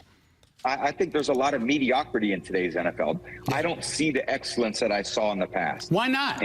Why not? I think the coaching isn't as good as it was. I don't think the development of young players is as good as it was. The rules have allowed a lot of bad habits to get into the actual performance of the game. Mm-hmm. So I just think the product, in my opinion, is less than what it's been. I look at a lot of players like Ray Lewis and Rodney Harrison and Ronnie Lott, and guys that impacted the game in a certain way, and every hit they would have made would have been a penalty. You hear coaches complaining about their own player being tackled and not necessarily, why don't they talk to their player about how to protect himself? We used to work on the fundamentals of those things all the time. Now they're trying to be regulated all the time. Offensive players need to protect themselves. It's not up to the defensive player to protect the offensive player. A defensive player needs to protect himself. I didn't throw the ball to certain areas because I was afraid players were going to get knocked out. That's the reality. Wow. I didn't throw it to the middle when I played Ray Lewis because you knock him out of the game, and I couldn't afford to lose a good player. Dan, I think that what Tom Brady is saying is spot on. I think you can carry this into other aspects of sports, too. I think what he talked about with the fundamentals, the coaching, the player evaluation, all of that, I think it can apply to most sports in today's day and age. When I first heard him talk about the coaching isn't as good, the development of players, one of the things I thought, and you know this stuff way better than I do, but the thing I thought about the most with that, I thought, well, why is that? And then I thought about the current CBA in that you cannot have as many of the mini camps or developmental camps and bring guys into your under your roof. Well, where do you think some of this stuff is done? At those mini camps, at the various things when guys aren't in pads doing walkthroughs and figuring out how to be a pro and figure out a system. Does that player work for the system? How do we best maximize that player's skills for the system? Mm-hmm. And so I don't know if the coaching is worse. I just don't know if the coaching has enough time to implement what they want. Dan, you're spot on. The league did this, and I understand why the league did it. The league, and the Players Association, they wanted to get together and they wanted to protect players a lot more. I get that aspect of it, okay? But we're talking about how it impacts the product. This is how it impacts the product. You're spot on. They don't have the hours that they used to work with offensive linemen. Offensive lines today in the NFL. I mean, all these guys are just incredibly talented, don't get me wrong. But these O-lines aren't great top to bottom. You don't see a lot of teams with dominant offensive lines. The Eagles have a dominant offensive line. The Chiefs have a really good O-line. You look around, there's here and there's some decent offensive line. The rest are really bad. Yeah. The Miami Dolphins do not have a good offensive line. They hide it. 3-step drop, get the ball out. And you see a lot of quarterbacks, and I'm not saying all of them are hurt because of their O-lines, but there's a lot of money that's now on the sidelines from a quarterback standpoint because these guys keep getting hurt. Yet there's key. There's more rules than ever to protect these guys. So something is amiss here. So scoring is down for the fourth consecutive year. teams are combining for 43 points. It's down from 45 in 2021. And you start to say, well, why is that happening? Are the schemes that good? Is the talent not there? No, it's pretty simple. You're missing Joe Burrow, Kirk Cousins, Deshaun Watson, Anthony Richardson, Aaron Rodgers, Kyler Murray missed time. I mean, you're talking about the premier players in the game hurt. Right. And when they're hurt, they're not on the field. When they're not on the field, they can't make plays. You don't make plays, you don't score. That's why it's not as good of a product right now, if you want to say that. Or and that's Tom Brady saying that or at least he's not impressed with the current version of the NFL. I do agree with him on the physicality of the sport and like targeting and all those kind of things. Yeah. Man, you know what you sign up for. Yep. It's physical, and you know what? You may go over the middle, and you know what? That could be the end. Your career could be over. You're going to get hit so hard, and you know, concussions start. You sign up for it. Right. I miss that part of the game. And maybe I'm stupid in saying that, and I don't have to play it, and my kids don't play it. So I'm just there for the pure entertainment fact of watching somebody smoke somebody else. You know, it's gladiators out there getting killed. I guess maybe I'm in the minority on that, but I miss that part of the game. Well, I think what Tom said about how he would make sure that he would protect his guys. By not throwing over the middle. Yeah, or putting the ball in a certain spot where he knew that Ray Lewis wasn't going to take one of his receivers' heads off, and then he was going to lose that receiver forever.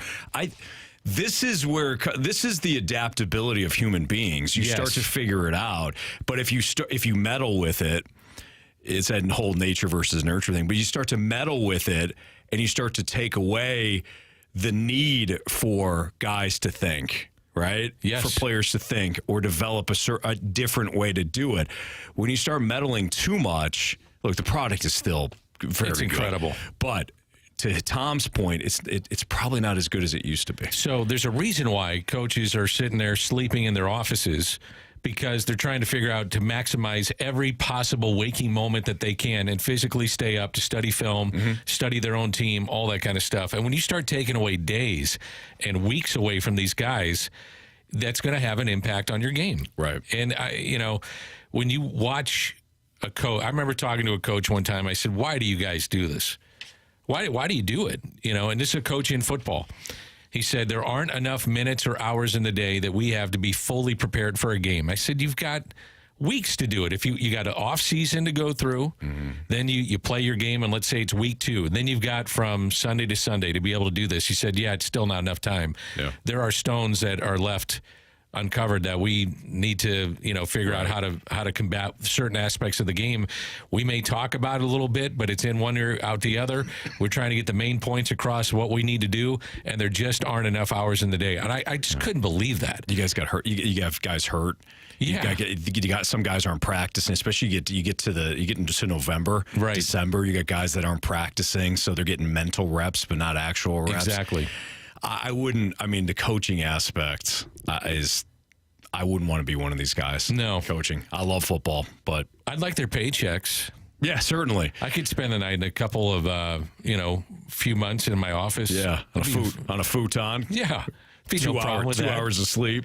Tony used to do that a little bit. Tony La Russa. Did he? He'd sleep in his office every once in a while. But he was a maniac. Yeah. I think a lot of these guys are. Are you telling me Bill Belichick's not a psychopath? How about what he's done this week, where he's really not officially named the starting quarterback? He can't go back to Mac Jones. He can't. I agree. He cannot go back to Mac Jones. It's got to be Zappy, or whatever the hell his name is. Bailey Zappy, which is Mac Jones light. That's all he is. But how does that not, though?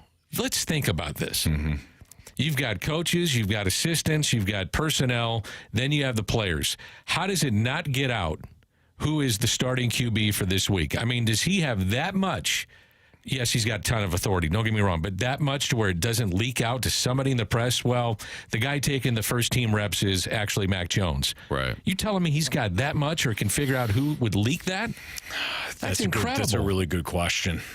I mean, are guys that fearful of him that they would lose their job if that would happen? I wonder. You know what's interesting? Travis Kelce and Jason Kelce, they were joking around with each other on that New Heights podcast that they do about asking Andy Reid to come onto the podcast, and they both were like, no. Like, I'm afraid of him. And it's Andy Reid. Like, Andy Reid seems happy-go-lucky, okay guy. Very affable. You see him in the commercials now. Yeah. He's talking, do the same. He's the State Farm where he's like, do the same thing with those nuggets. Who are the chefs? Yeah. Guy's painting the end zone. He forgets the eye. Did you see the other one on Monday night with State Farm? And they gave Patrick Mahomes an award in the office. Yeah. And Reid is like, I gotta lock. He goes, are you done? I gotta lock up. and then he's sitting there, and you can tell he's starting to laugh right at the end of the commercial. He seems likable, but even them, they're afraid of. How much money has Travis Kelce made here in the last 2 years off endorsements? I think that what he has done is incredibly smart. Now you have to have that star power to him, and he had it even before he started dating Taylor Swift, but now even more so. But if you think about it, he should be making about $30 million more on his contract, right? Like his whole contract, at least, maybe even $50 million more, because he is a wide receiver. Yep, he should be paid like one of the top guys. Okay. But he left money on the table because in his words, he goes, I care about winning more. I want to win. And if you start taking all this money, it's less cap space for my team to get a defensive lineman or something that we need. So he left money on the table. But what he did was he's banking on endorsements. Again, not every guy can do it, but if you really think about it, you're a quarterback. You're telling me you can't make up some of that money, right? With endorsements. That was the other thing Brady always did. Brady's like, he left a lot on the table. He left a lot on the table, but I'm sure he made up for it with TB12 and every other, sponsorship that he did. It's not like he did a ton. It's not like he's hurting, and still does. Yep. He's a big brand. He certainly is. All right, that's Dan McLaughlin. I'm Anthony Stalter. It's the Fast Line on 101 ESPN. Let's play Hot Take or Hot Garbage next.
Time for Hot Take or Hot Garbage. You can send in your hot take to 314-399-9646. That's the Air Comfort Service text line. Marsh, what do you got? All right, let's start with the 636. Hot take or hot garbage? With these one-year deals with club options, the Cardinals are just delaying their problems until next offseason. With the lack of top-end pitching talent in the system, this seemed like the right year to invest in the future of the pitching staff rather than putting a Band-Aid on it. I think that's a hot take. I don't think that's a hot garbage. It does feel like this team is constantly kicking the can down the road, thinking, hey, this next crop of young players, they're going to come up and they're going to do it, right? Like, they're going to be our core. I don't hate that philosophy. I think you should build your team that way. The problem is you gave up Sandy Alcantara and Zach Gallen in the same damn trade. I'm not here to debate whether or not you should have made the trade or even whether or not I understand it. I do. But you still gave up 2 top-end starters in one deal. Yeah. So now you have to overcompensate because that's what you did. Alcantara, Gallen, Rosarena, Adolis Garcia. And I said this before, the Cardinals have assets to deal. I just wonder how gun-shy they're going to be. Yeah. Look, it's human nature. If I'm Mo and I got Dylan Carlson and I thought he was going to be a little bit better at this point in his career than he has been, I got Tyler O'Neill. If I could ever keep him healthy, I think he'd put up big numbers. And those are guys that maybe don't fit into the plans of my starting 9 next year, and I trade them away and they go out to somewhere else where I think there are spots where those players, by the way, could thrive. I'm not sure it's here in St. Louis anymore. Mm-hmm. And all of a sudden they do, and it comes back to bite me. Yeah. To your point of like, yeah, I'm waiting for these guys to come through, but do I have the guys here? Do I not? That's where I think if they get some outside eyes and bring them in to the organization, which they're doing, to look and evaluate their own talent under their own roof, it's a smart move. Well, you're also somewhat, I mean, you bring up a good point about wouldn't you? Like, if you thought about it, you're Mo, and you gave up those guys. You had them in your organization. I know what I'd be doing. I'd be like, okay, our organization knows what it's doing from that standpoint. Yeah, we just have to keep them now. Yeah, we're getting them. We're obviously doing something right. Yes. So let's not throw the baby out with the bathwater, and let's just develop the guys that we have in-house because we do have talent within the building. Yeah. You can make that case, but then you actually have to develop them in your system. It doesn't count if Texas does it or Tampa Bay does it or whoever. You know what it counts? It counts when I'm going, oh, my God, we lost another one. Yes. Then it counts. Mm-hmm. Hot take, hot garbage, please. From the 636. Now you're into it. Hot take or hot garbage. Not saying they'll get him, but the Cards make an offer to Yamamoto, unlike Aaron Nola. I think it's a hot take. You think they will make the offer? I think there'll be an offer on the table. I do. And I don't think it's one of those offers where it comes out and, well, we tried. I think it'll be a legitimate offer where they felt comfortable before they got to, and maybe it will be a puke point, but I think they'll make an offer. I think they'll make an offer as well, which puts me in that hot take category too. But you brought up something earlier that was interesting. You had mentioned how Mo said that those guys typically go to the West Coast or to a coast. I wonder if he's got a really good feel for Yamamoto wanting to go to L.A. or San Francisco or New York or Boston. Who's the dark horse out of those places that they'll go to Yamamoto and say, okay, we've got this on the table. If you got something better, let us know. And then they'll just say, okay, we're going to blow you out of the water. The Giants, because they tried to do that last year. I think so, too. I could see the Phillies doing it, too. Yeah, I could see that. They tried, but the Giants tried to do it last year with Judge, and they tried to do it last year. Well, they did it with Correa, and then something happened with the physical. Right. They've been trying to give money away. As soon as they got the money off the books on Posey and Cueto and some of those guys, once they cleared that off, they were ready to. Yeah, they're ready to spend. Yes. They've been willing to spend the last 2 years, and they just haven't been able to land that big fish. Yeah, I do think the Cardinals do. Beyond kick the tires, I think they'll make an offer to him. I could be completely wrong, but I do think that they will. I mean, imagine having 2 of your probably most well-known players on your team, and from an international standpoint, because now you have Lars Nootbaar, you have Newt, and you have Nolan Arenado going to Japan to watch this guy play baseball. Right. And hang out with him. Yep. And you don't even offer him anything? Yeah, no, Dan's right. I think they'll offer. That would be a bad look. I know that. He's got to pick him, though. You know, I know some fans were upset that the Cardinals didn't make an offer to Nola. And maybe you were one of those out there that's listening that said, I really like Nola. It's in the eye of the beholder, and the ones that have the money, I don't think they had any interest in him because they didn't want to be in the back end of that deal where Yamamoto's 25 and the back end of that deal could be when he's 33.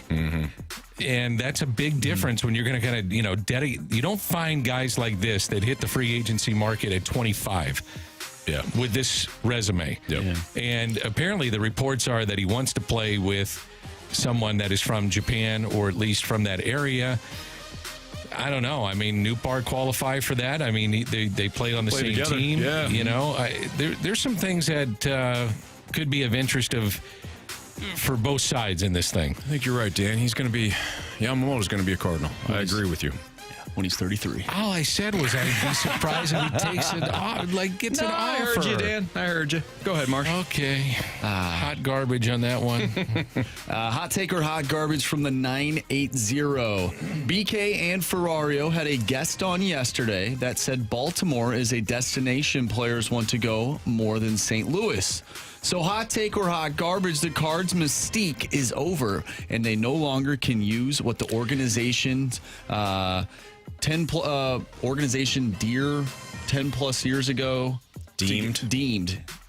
Maybe deemed. So basically, need a little spell check here. Their history doesn't carry the weight that it used to. The mystique is over. Yeah, the mystique is over. I could see that I could see that a little bit, but when you're an opposing player and you come here, I mean, last year's different, but when you came here and you see the crowds and players that like playing here. Yeah. But here's the bottom line, man. You know what Mystique is about? Money. Boy, they got a hell of a Mystique here, and they added another zero on my paycheck. Yeah, exactly. Yeah. I love the Mystique here. What drew you here? I love playing here. Was it the 150 mil? Yup. That simple. Yeah. We always hear about players, though, staying in St. Louis. Do you think from an outside perspective that St. Louis is a place that you would want to come and live, or is it a place that once you're here, you like living here? It's the second thing. I think St. Louis, if you're somebody that's not from here, it does grow on you. Obviously, if you're from here, you love it. Yeah, but I can't say let's just be real. I can't being honest. Who wants to be like, hey, I want to come and live in St. Louis? Right. I don't know what the national appeal is. Yes. I think, a good example would be is how many of the NHL players have lived here or played here and decided to live here. It's a hidden gem. It's a nice place to live. It's a hidden gem. And Mike Hampton knows all about the school systems in Denver. And we can tell you about the school systems in St. Louis. And that's reality. They're very good. Yep. Yeah. So it's a place where a lot of these guys feel wanted too. Their playing career is done, and you're still held in high regard. True. And I think that there's something to that. I do. I truly believe that. I also wonder if there are players out there that think, hey, I could be the guy that restores this organization to being what it was. That's the player I want. Exactly. I don't want the college football player. It's like, I don't want to go there. No, I want the guy that wants to revive that franchise and be the one to do so, like Joe Burrow. Like I want that guy. And he's got a lot of talent too, so he's pretty darn good. I prefer the talent too. Yeah, but that would be great. Yeah. I know you guys didn't make the playoffs last year because I wasn't on your team. Let's go. I've talked to players. I said, what do you think about living in St. Louis? And this is off the record, so they can tell me, like, man, I don't know. It's okay. I live on a beach in the off season. They're like, man, it's an easy place to live. Yeah. And the people treat me great. And I do. And I'm talking about baseball guys. I really do enjoy. He goes, guys will say, oh, you hear Sea of Red and all that stuff. He goes, it's actually true. We play in front of big crowds. It's nice to do that. So it's a good situation to play in. Now, would they accept less to stay here? Some would. Majority of them, no. They're going to go for the top dollar. But it is, as a professional athlete, from their standpoint, pretty good place to be. Yeah, definitely. That's Sam McLaughlin. That's Andrew Marsham, Anthony Stalter. We've got the Gauntlet, round 2, continued. So our first round 2 contestant unfortunately lost yesterday, but we still have five champions that are vying to be the playoff Gauntlet champion. 5, please. Gauntlet next on 101 ESPN.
The right place. You're in the fast lane.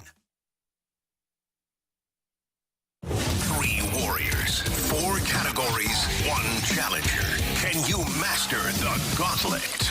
Brought to you by Master, your hometown source for business communications for more than 30 years. Visit masstour.com.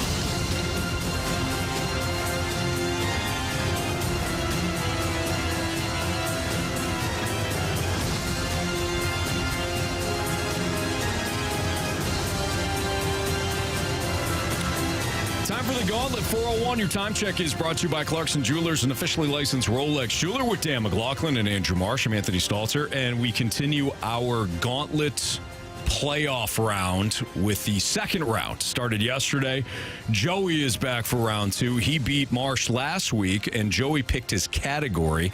Unfortunately, Jamie is not available, though, because he's on the road. That's why I'm here. That's right, Dan's here. Yeah. Joey, you're gonna face me today. We just don't know the category yet until you tell us. All right. Yeah, I think we're doing random today. Doing random. Okay. Sounds good. Not really. I don't want to do random, Dan. I think you're going to do well. Thanks, Dan. I do. All right. You're a smart guy. You're well-read. You're not just football, X's and O's. You've got a lot going for you. I believe like a quarter of what you said. Yeah, me too, actually. Really not even that much. Yeah, really at the end there. That was about it. Joey, good luck, man. Thanks, you too. Hey, Joey, how are you? Happy Thanksgiving. Good, thank you. Happy Thanksgiving to you guys. You bet. Let's see. Anthony has just got the launch codes. Anthony is just stepped out in the code of silence. Is that what you call it, Marshy? The cone of silence. Yes, that is correct. Okay. And I guess we're ready to go. We are all set. Joey, ready for round 2? Let's do it. Let's do it. Random is the category. Question number 1. Before Ted Lasso takes over as an English Premier League soccer team, what sport does he coach in America? I believe that was football. Marsh, don't be bad at me. I have not watched it. I think it's football. Final answer. Alrighty. Question 2. Name the year in which the Mayflower arrived at Plymouth Harbor. Name the year in which the Mayflower arrived at Plymouth Harbor. Oh, surely I'm overthinking this. Is that 1492, or was that not Columbus's ship? Oh boy. You guys are going to have a field day with this one. Yeah, I mean, I guess 1492. Final answer. Question number 3. Pearl Jam frontman Eddie Vedder is a diehard fan of what Major League Baseball team? Options, please. Options are the New York Mets, the Boston Red Sox, or the Chicago Cubs. And who was it again? I'm sorry. Pearl Jam frontman Eddie Vedder. I believe. Ooh, gosh, gotta be either the Red Sox or the Cubs. Go with the Cubs. Final answer. Cubs, final answer. Okay. Identify the chemical element with the atomic number 19 and the symbol K. Potassium. Final answer. All right, let's get Anthony back from the cone of silence. How are you feeling today, Joey? I feel good about science. That's about it. All right, well, hey, that's why you chose random, right? Yeah, honestly, I felt more confident in random against Anthony than I did baseball against Jamie, if that makes sense. That's a shot at Anthony, I think. Yeah. It's definitely a shot. And he can hear you, too, so if you're trying to get him off of his game, it could work. You know what? I was nervous. Now I'm not. Wow. Well, it can't be worse than what he said to me at Cyberg's, so. So for those that don't know, good to talk to you again, Joey. I didn't want to be nice. Last week, wasn't it? I didn't want to say anything, but I was gonna wait until after our competition. But Joey was the one that came up with the Waffle House challenge. Yes. And I said at the end of the night, after I hung out with him and his lovely girlfriend, Caitlin, that I was going to rip him as soon as I got back on air. And you know what, Joey? I didn't. Nope. Okay?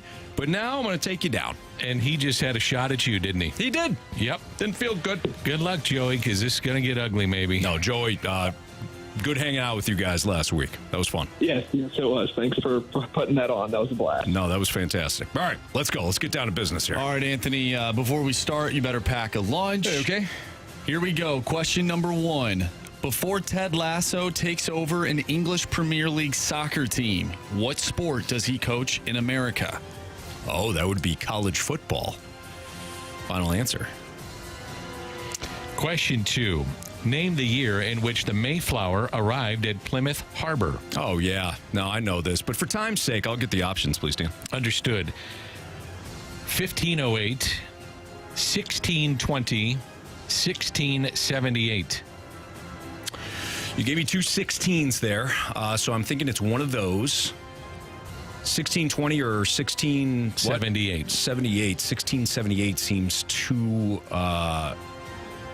1620 seems like it would make more sense. Why? I don't know. 1620. Final answer, please. Final answer. It is 1620. We'll move on to question 3, please. Question number 3. Pearl Jam frontman Eddie Vedder is a diehard fan of what Major League Baseball team? He is a Chicago Cubs fan. Final answer. Question 4. Identify the chemical element with the atomic number 19 and the symbol K. Another one I know, but for time purposes, so I don't go through the entire periodic table in my head, Dan, and make everybody wait. Can I have the options, please? Oh, sure. Yeah. Tungsten, iron, potassium. Tungsten, iron, potassium.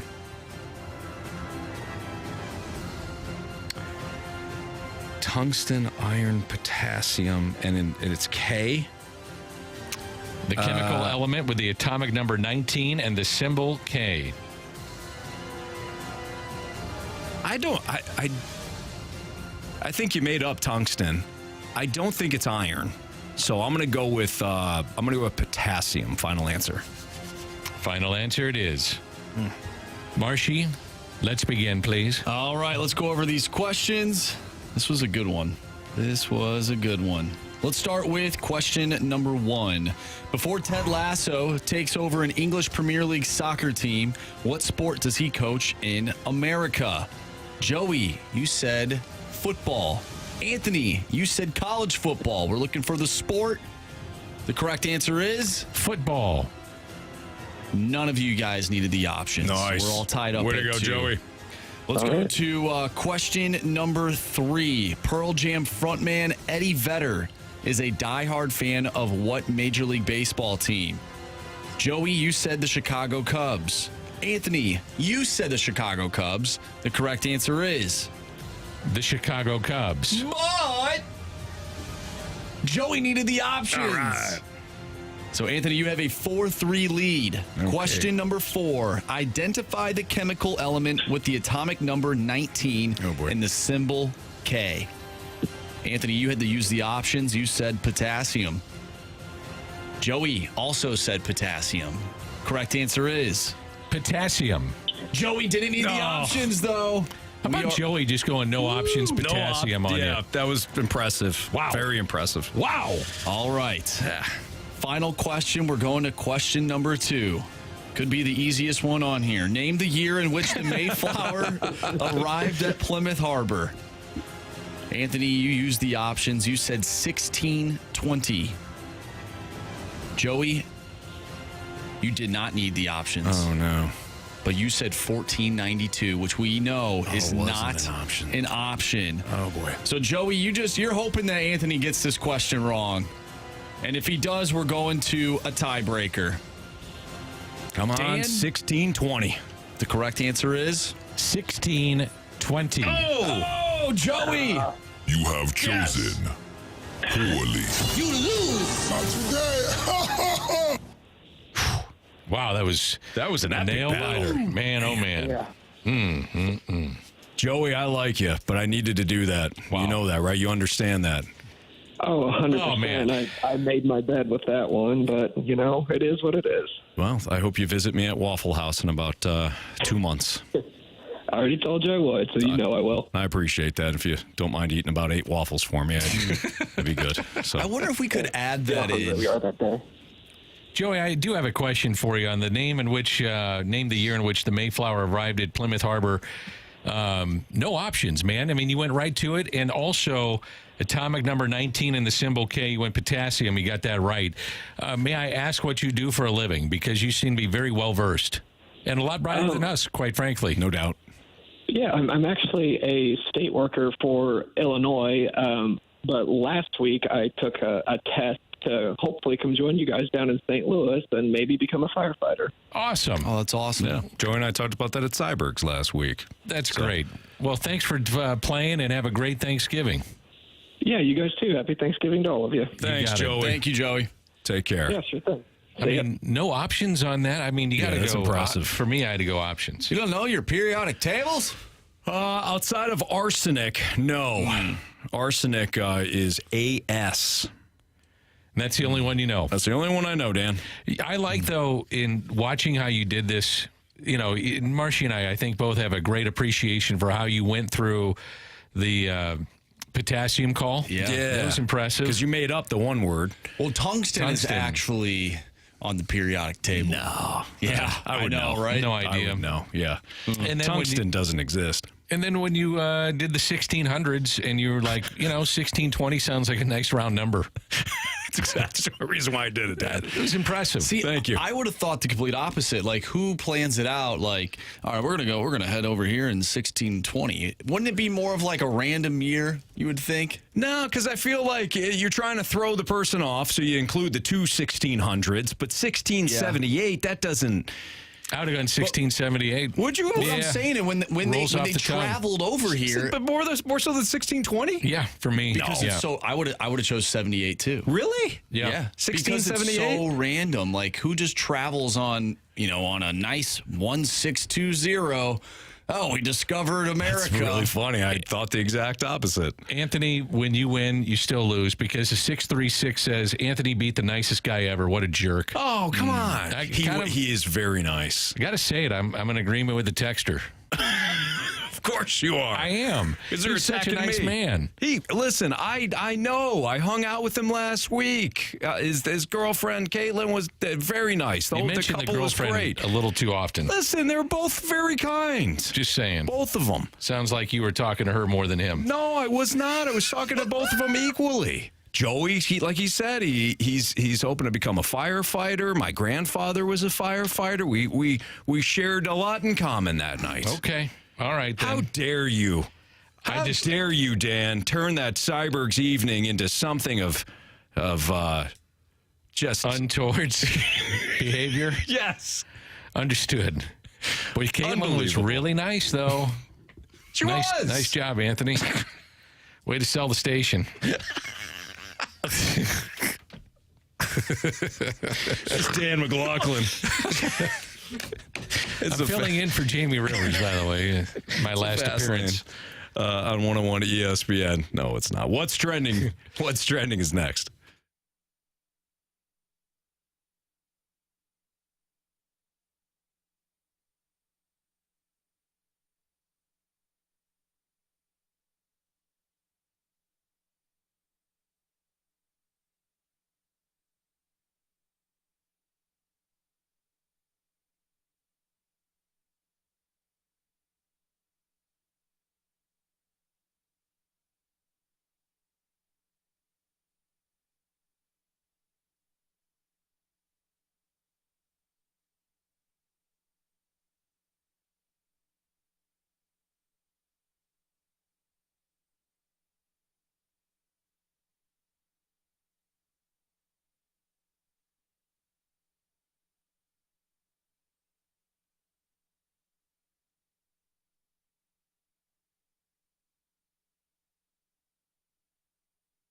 Well, anytime we call Stewie, we always kind of get an idea of what we're going to talk about before we chat. And Stewie, I'm very fired up. Apparently, you got free money for our listeners.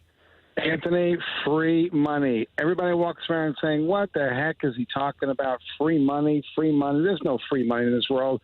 Well, we've got some free money. There are certain areas in St. Louis. We're trying to stir up some home ownership from those particular areas.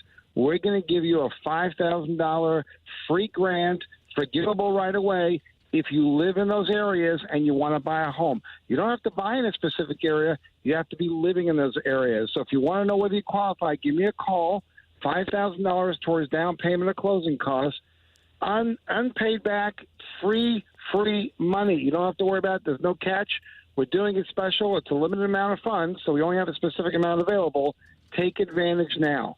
And how you say, how do you take advantage? Well, you got to call Stewie or you text him at 314-324-4440. I didn't get that number. I'm driving. No problem. Just Google the bagel loan. Again, Google the bagel loan, and you'll have an opportunity to take advantage of the free money that Stewie's going to give you. It's pretty simple. Like you said, no catches. He's going to save you money when it comes to anything you're doing. Purchasing a home, debt consolidation, refi. Stewie's the man. Stewie, have a great holiday, and we'll talk to you again next week. Have a good one, Anthony. NMLS number 226715.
Open up your 101 mobile app for your chance to win free tickets to see Sammy Hagar, bringing the best of all world summer tour to Hollywood Casino Amphitheater on August 31st.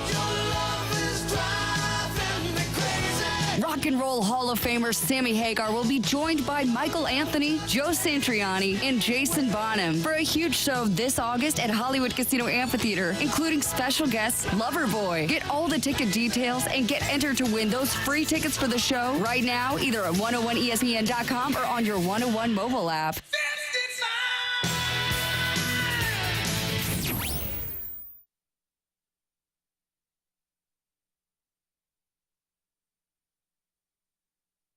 What's trending in the world of sports? The Fast Lane has you covered. What's trending now? Brought to you by Goodwill. Donate to Goodwill to win a magical Polar Express staycation.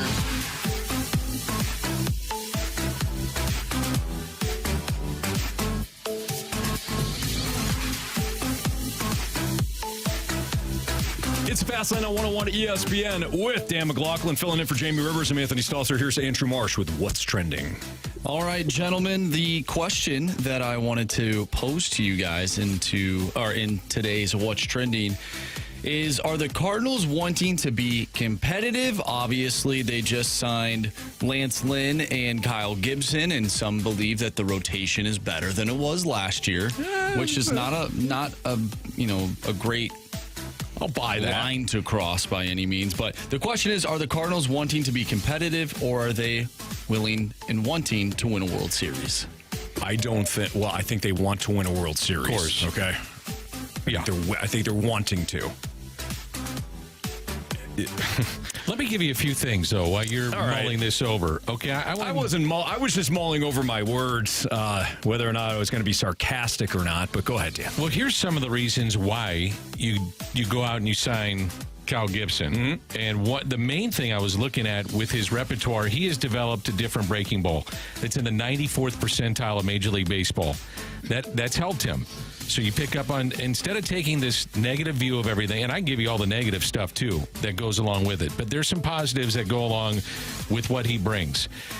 At some point, you've got to make up for the loss of leadership in a pitching staff of Wainwright. Wainwright came from that tree of Chris Carpenter, Woody Williams, all those guys, and then it got bled over. Yeah, Matt Morris was there, bled over to Waino. Waino carried it all the way through this year. You've got Graceffo, McGreevy coming, so they're going to get veteran leadership out of Kyle Gibson, and he's a good community guy and all that stuff. I understand it's about what he does between the white lines. My concern is his ground ball rate. We talked about that earlier, 51%. You don't have the shift in play nearly as much, so you put a premium on your infield defense. Yeah. That's something to keep an eye on. Now, when you talk about Lance Lynn, one of the concerns I have is that 19% of the fly balls that were hit against him last year went over the wall. Yeah, not great. That's not great. But here's where I'm going to go with the positives. Will he air it out? Will he throw? I mean, just let it rip, which there were some that believed last year he didn't do it because starters aren't staying longer into games. Pitch clock is something that some feel affected him. He's a bigger guy, catching his breath, which was by design, which no one talked about. It was speed up games, but also bring offense into the game, because if a guy is throwing 100, it takes a lot out of you. You need to recoup. Maybe you need 35 seconds. Well, you don't get that anymore. Lance Lynn, what's he do? Airs out fastballs. So now he's going to air it out. If he's tipping his pitches, which, according to a source of mine, they think he was. All right? You correct that. Correct a mechanical flaw in which you see more dip on his fastball, more of the inches, 2 to 3 inches that he lost last year. Anybody can look that up. He did lose that. That's a mechanical flaw. If these things come together, to answer Marshy's question, you are more, I think you're saying we are a competitive team, but we're also trying to make ourselves a championship club. Now, is that all rainbows and lollipops? Yeah, I guess so. Am I digging a little bit? Yeah, probably. But I'm trying to look at some of the positive things that go along with this instead of the negative. And I can give you a lot of negative, too. Yeah. But to answer his question, that's the point that I'm trying to make, is that there are some positives here that go along with these signings outside of just, well, these guys are just innings and you put them on the back end of a rotation. Yeah, that's right. But there's some things that they have looked at that they feel they can improve. Yeah, they're not gas cans. They didn't sign 2 gas cans, so that's good. And the detail in which you broke down some of the issues that Lance Lynn had, and excellent. But you can't say that you're competing for a World Series yet.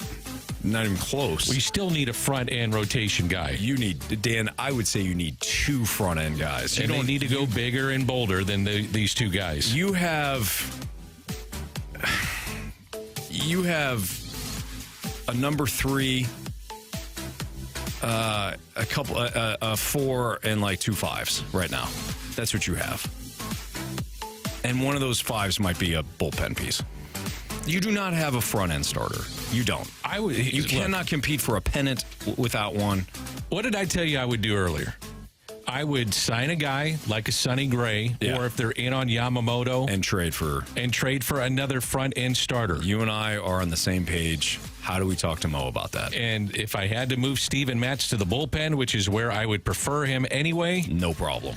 You got it. Now, is that an expensive bullpen piece at $11 million? Don't care. But I'll tell you this, again, the bullpen ERA was 24th. They were 29th in strikeout rate and a 56% save percentage. And if you look at high leverage situations, the ERA of their bullpen was over 10. So this isn't only about fixing your rotation. That bullpen was awful last year. You have to fix the bullpen as well. So take the 1,000-foot view. And the optics are what they are. You went out and got the back end first. They still need to get the front end of the rotation. You know, Dan, to that point, I don't know how much you listened to BT and I yesterday, but I said this. I said, sometimes you have to deal, if you're a front office, if you're a company, sometimes you have to deal with what's urgent over with what's important. So what was urgent was that they brought in guys that wanted to be here, that they knew could slot into the rotation. So if nothing else, they have that, and now they can go with what's important. Like what's most important. And what's most important is they've got to find top-end guys. Yep. If they would have waited on that and went for what's important first, struck out on that, then all of a sudden what should have been urgent, now it's all urgent, now it's all important. Now they have nothing. So I don't blame them for going about it this way. And you led the show off today saying something that I completely agree with, which is that if they signed or traded for a guy first and then backfilled with Gibson and Lynn, I think the majority of Cardinals fans would say, okay, yeah, I like that. That's not bad. Okay. That's what I mean. The optics just are what they are. They went after what they felt they had to do, and maybe the easier get, because when you talk about Sonny Gray or Yamamoto and you're not dealing with your own free agent in Aaron Nola, so take him off the board, but some of these other big-name guys, they're going to wait and see. They're going to play the market. You know, if Aaron Nola may have said, and all pitchers or players will say, well, I always wanted to be here. Yeah, Probably did. In his heart of hearts, he probably, if everything works out, I want to stay with the Phillies because it's been a good situation for me. I'm going to get the money I want, and I'm just going to stay at a place I call home now. Mm-hmm. For the other guys that aren't re-signing with their teams or those that have been jumping anyway, this kind of thing happens over winter meetings. This kind of thing happens and starts at the GM meetings, carries over to Thanksgiving. Come out of Thanksgiving, you're going to hear about more signings. Then the big name guys start going at the winter meetings, and it's all about leverage. Anthony wants player X. I want player X. Marshy wants player X. We're all going to throw our hat in the ring, and all of a sudden, well, this guy offered me that. That guy offered me that. Can you give me an extra year? Yeah, we may be uncomfortable. We'll give you an extra year. Right. That's why it doesn't happen now. It takes time to build up the marketplace and to figure out the leverage points of the marketplace. Very true. Yep. Do they even have enough money to trade for a starter and then go get another one in terms of a front end starter? Yes. Yeah. I think that would be the way to do it. How much money do you think they have right now left to spend per year? Well, by my calculations, when they did not tender Hudson, Kisner, Yepes, I'm missing somebody else. That was $8 million in savings right there. Kisner. Okay. Kisner.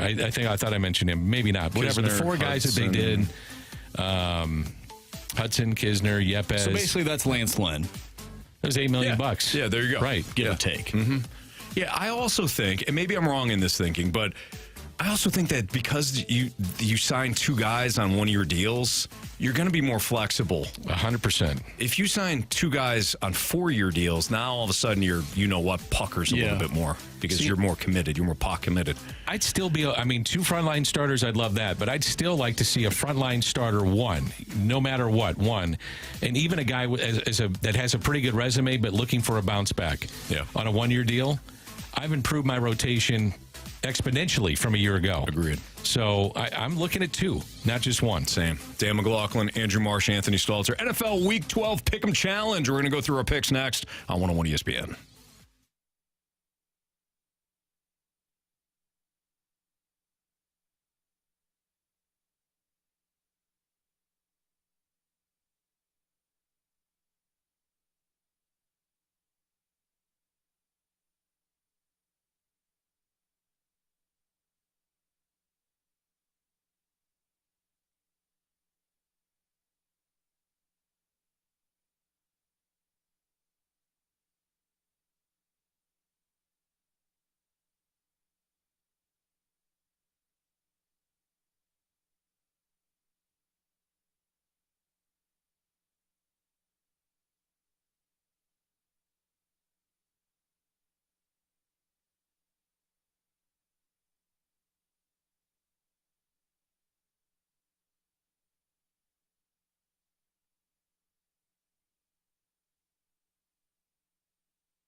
101 ESPN Sports Center. I'm Andrew Marsh. It's time for a Sports Center update, driven by Johnny Londoff Chevrolet and Johnny Londoff Autoplex. The Blues take on the Coyotes tonight. Pregame starts at 7 o'clock. Puck drop is at 8. You can catch all the action right here on 101 ESPN. We heard from Jeremy Rutherford earlier today, our Blues insider from The Athletic. If you missed that interview or the interview with Craig Berube that Jamie conducted, a one-on-one in Arizona, if you missed those two interviews, make sure you go to 101ESPN.com or check out the free 101 mobile app. It's all brought to you by Dobbs Tire and Auto Centers. Joe Vitale will join us later in the show, so stay tuned for that. But coming up next, we have our NFL Week 12 Pick'em Challenge heading into Week 12 of the NFL season. I'm Andrew Marsh, and the Sports Center update is driven by Johnny Londoff. Find new roads and shop 24/7 at londoff.com and londoffautoplex.com. Are you kidding me?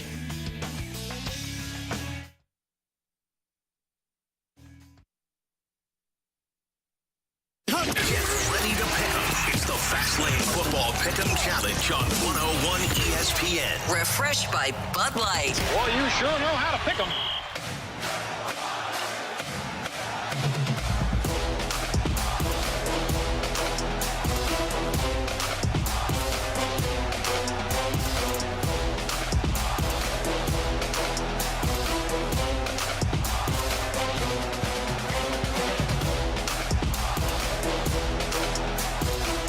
All right, time for the NFL Week 12 Pick'em Challenge. We'll go through some of these games.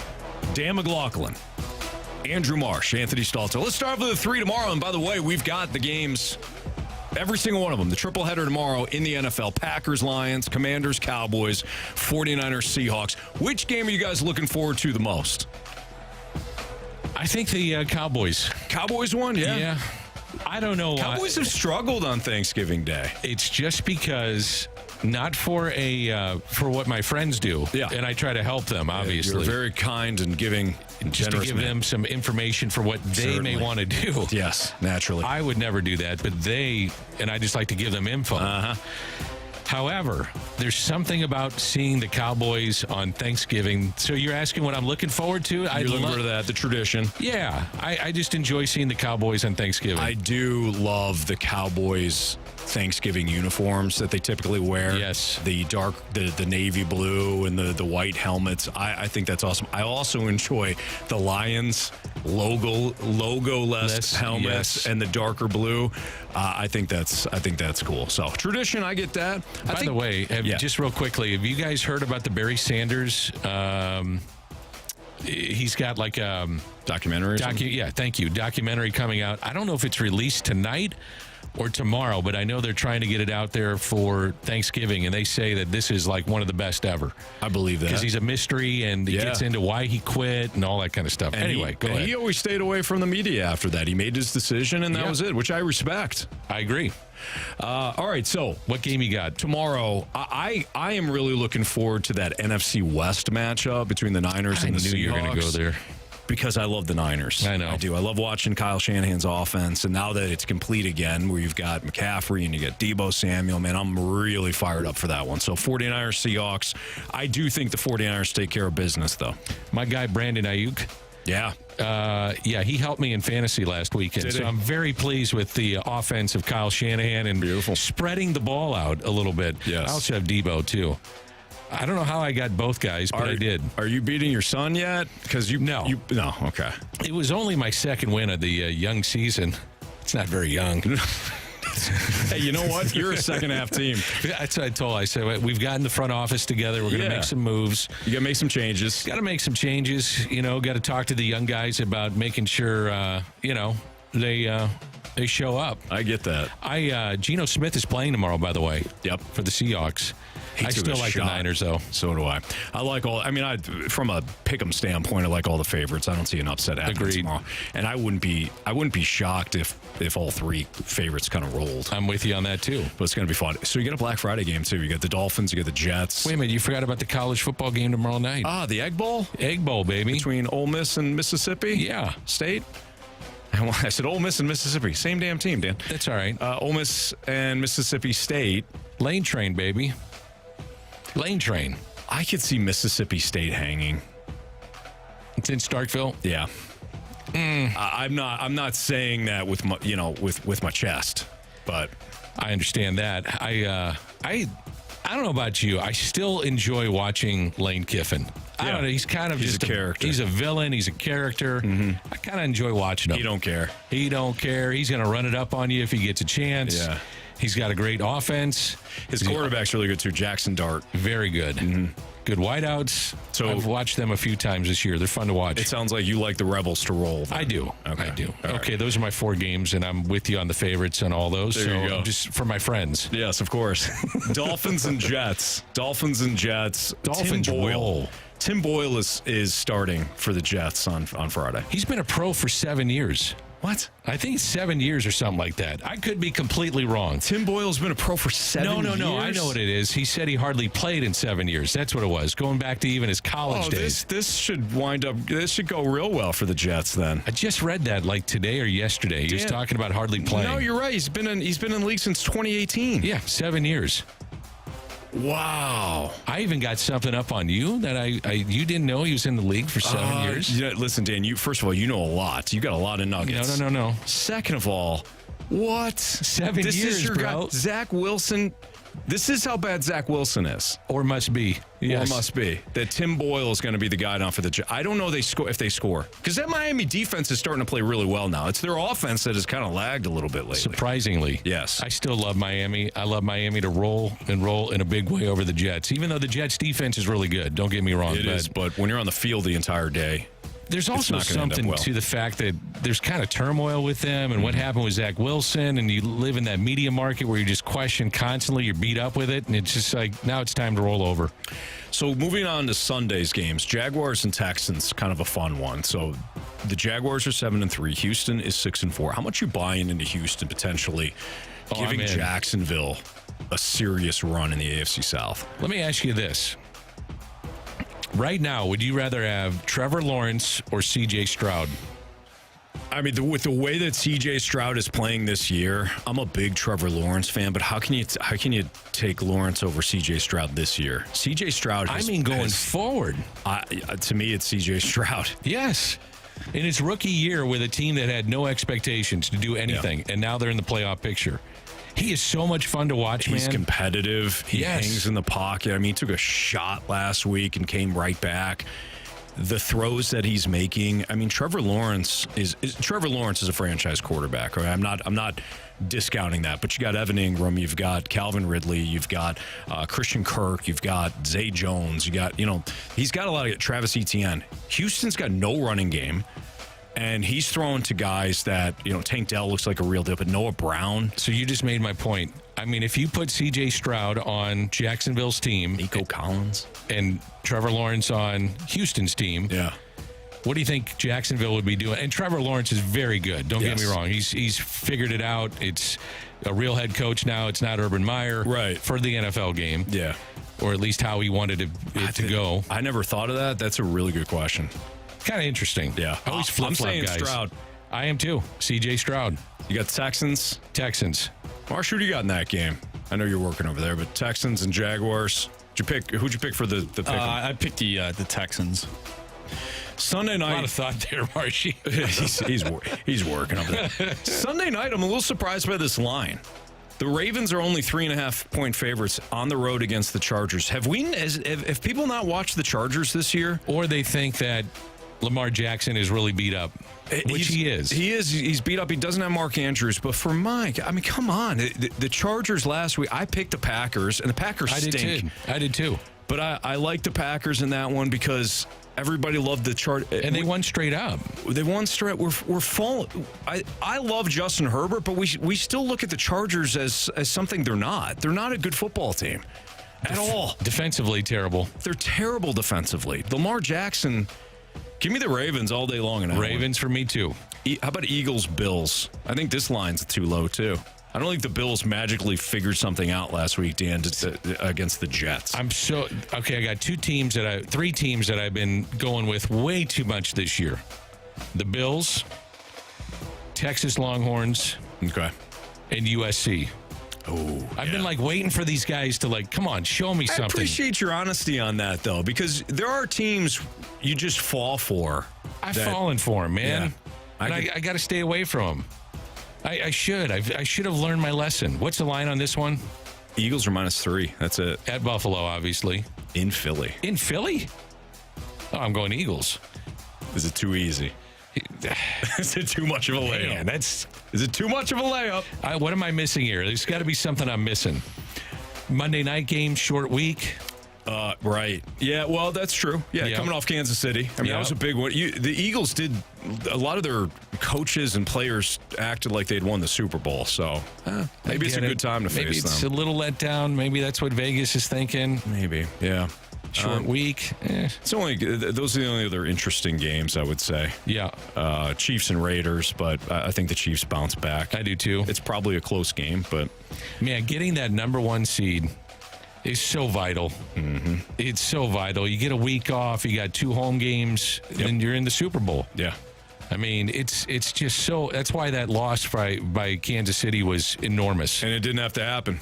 Exactly. You Catch and I the ball, Dan. Please. You and I were talking about this. There's three elements to that game. If Mahomes, if one of these 3 things does not happen, the Chiefs win.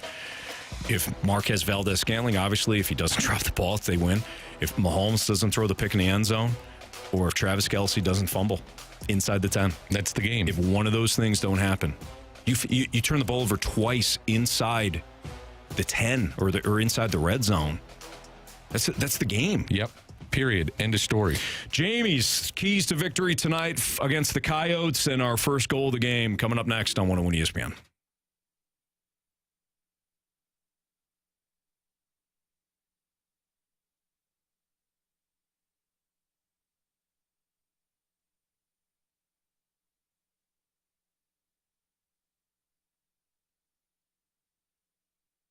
DraftKings at Casino Queen is offering a Cyber Monday deal you don't want to miss. 50% off Friday or Saturday hotel stays in December. This limited time offer will go live at midnight on Monday, November 27th.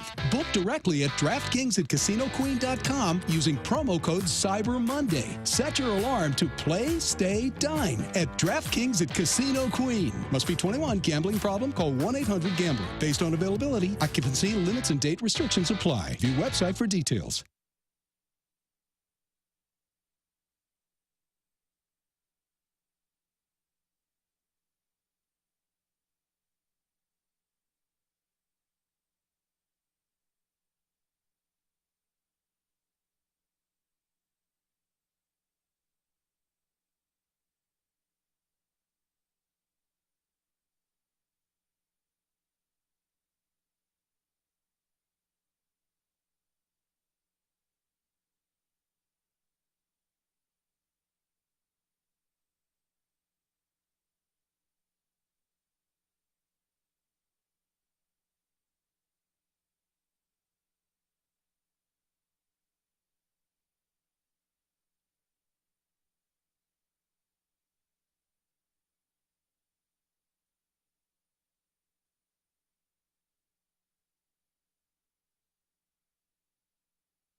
Hey, hockey fans, it's game time at Clement Chrysler Dodge Jeep Ram Columbia. Celebrate the new store ownership with up to $10,000 off MSRP on new Rams and Clement's unmatched 30-year, 300,000-mile warranty on every vehicle purchase. Drive home a winner with Clement and cheer on our team with confidence. Visit us at Clement Chrysler Dodge Jeep Ram Columbia.com. Score big with Clement. Clement Chrysler Dodge Jeep Ram Columbia, where we're all about keeping you in the game.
in the fast lane. Coming to you live from the Car Shield studio on 101.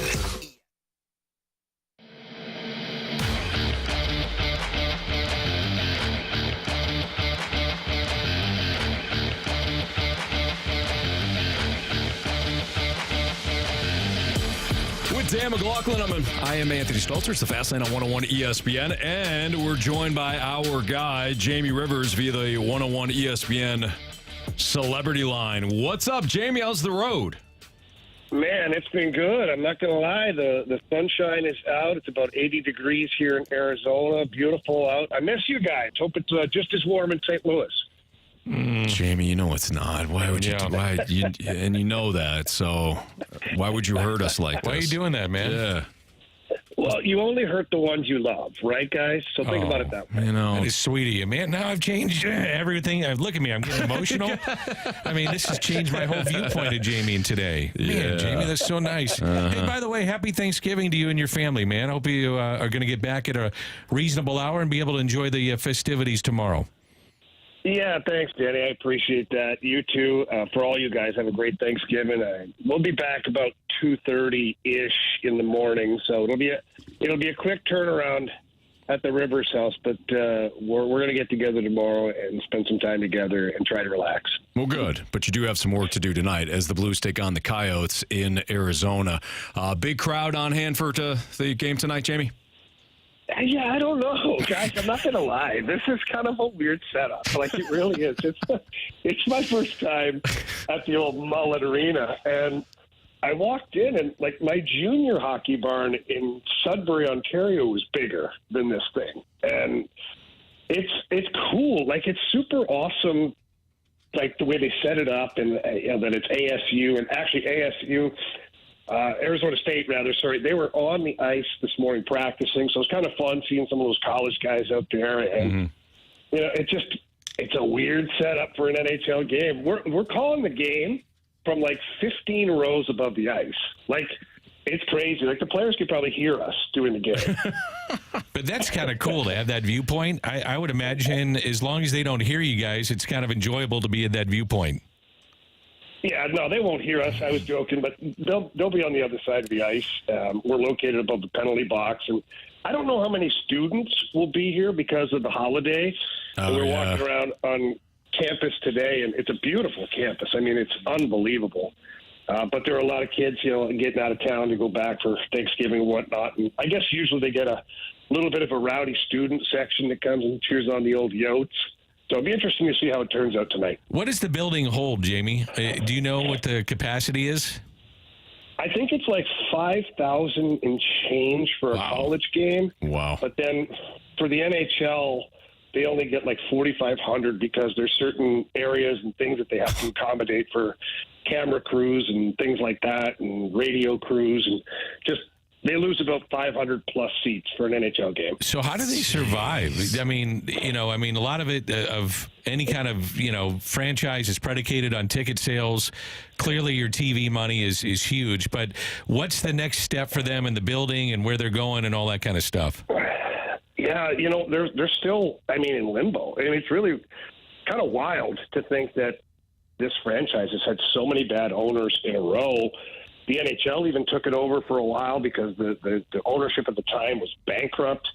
And, I don't know. There must be a great snake oil salesman in the front office here because they don't have the okay anywhere in this area to build an arena yet, to my knowledge. Could be wrong.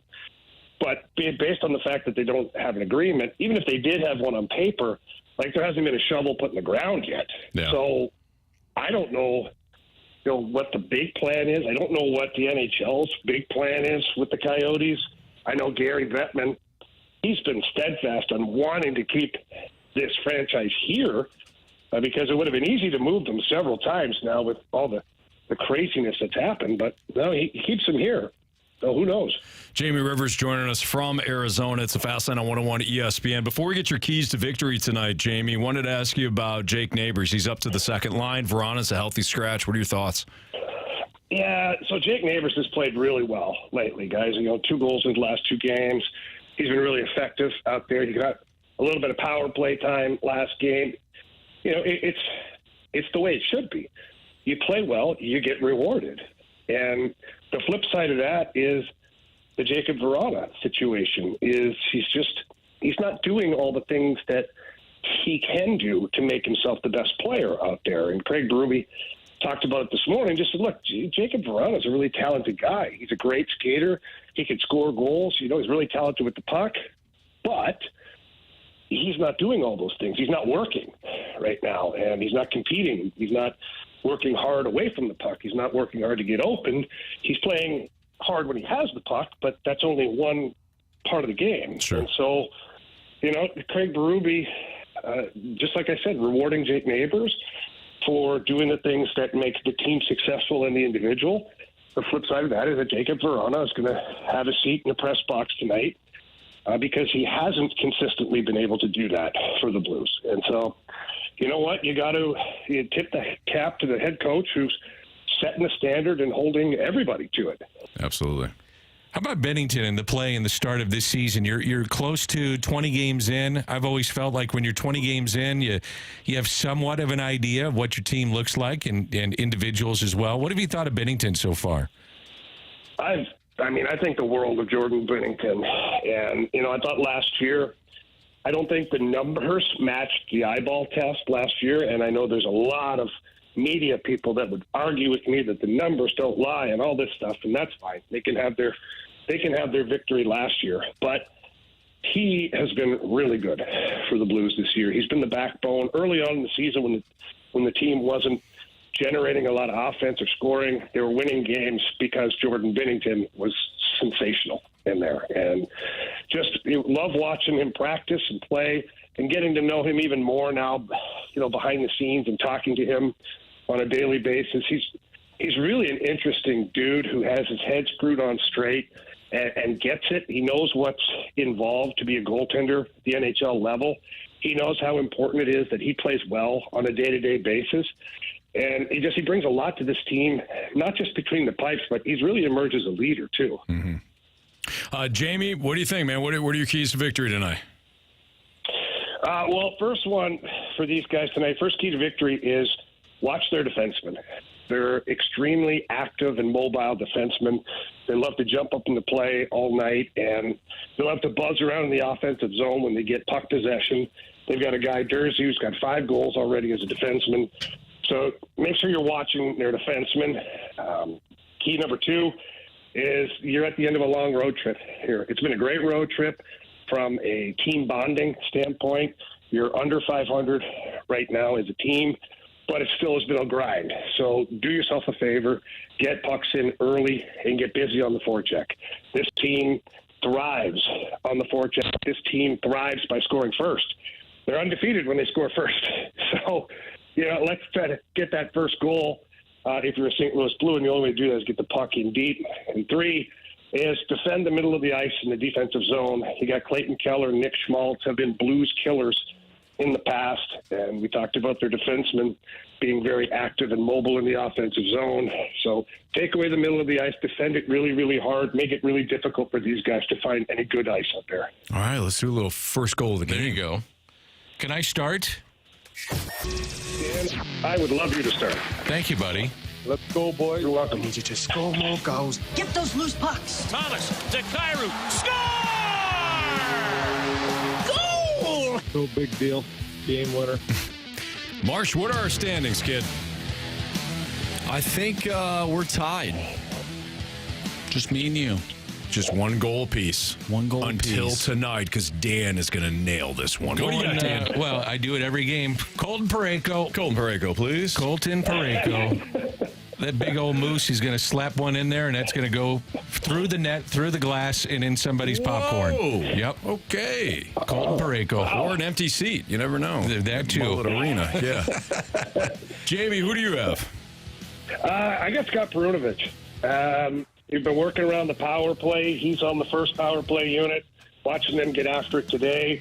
The coach has been harping on shooting the puck more. They got Oscar Sundqvist parked in front on that unit. So I think Scott Perunovich is going to do a little fake slap shot, going to move over to his left a little bit, fire a wrist shot, and it's going to find the back of the net. Marshy. I'm going to go with Kasperi Kapanen. Okay. And I'm going to go with Brandon Saad. Brandon Saad, please. Like it. All right, Jamie. Good stuff as always. We miss you, pal. Happy Thanksgiving to you and your family, and we'll see you next week, man. You got it, boys. Have a great Thanksgiving. You too, Same buddy. To you. That's Jamie Rivers. You'll see him tonight on Belly Sports Midwest. Make sure you're also listening to the game right here on 101 ESPN, your home of the Blues. That's right. You just turn down the sound, you turn on your radio. Exactly. If you got a hat, throw it at your radio. Darn right, Dan. You know if what you you're get doing. the hat trick. If not, then you're just throwing your hat around, and that's just irresponsible. Then you're just pissed, and you're throwing it down. Blues are trailing 2-0 after 5 minutes. No, I don't think so. I don't either. Air Comfort Service Sax line is 314-399-9646. We got the Sports Six Pack next.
It's time for the Fast Lane to answer your sports questions. I want to ask you a bunch of questions, and I want to have them answered immediately. Asking me all these weird questions. Answer the question. Answer the question. Answer me! The Sports Six Pack is refreshed by Mackie O'Brien's, your go-to Irish pub in St. Louis for over 42 years.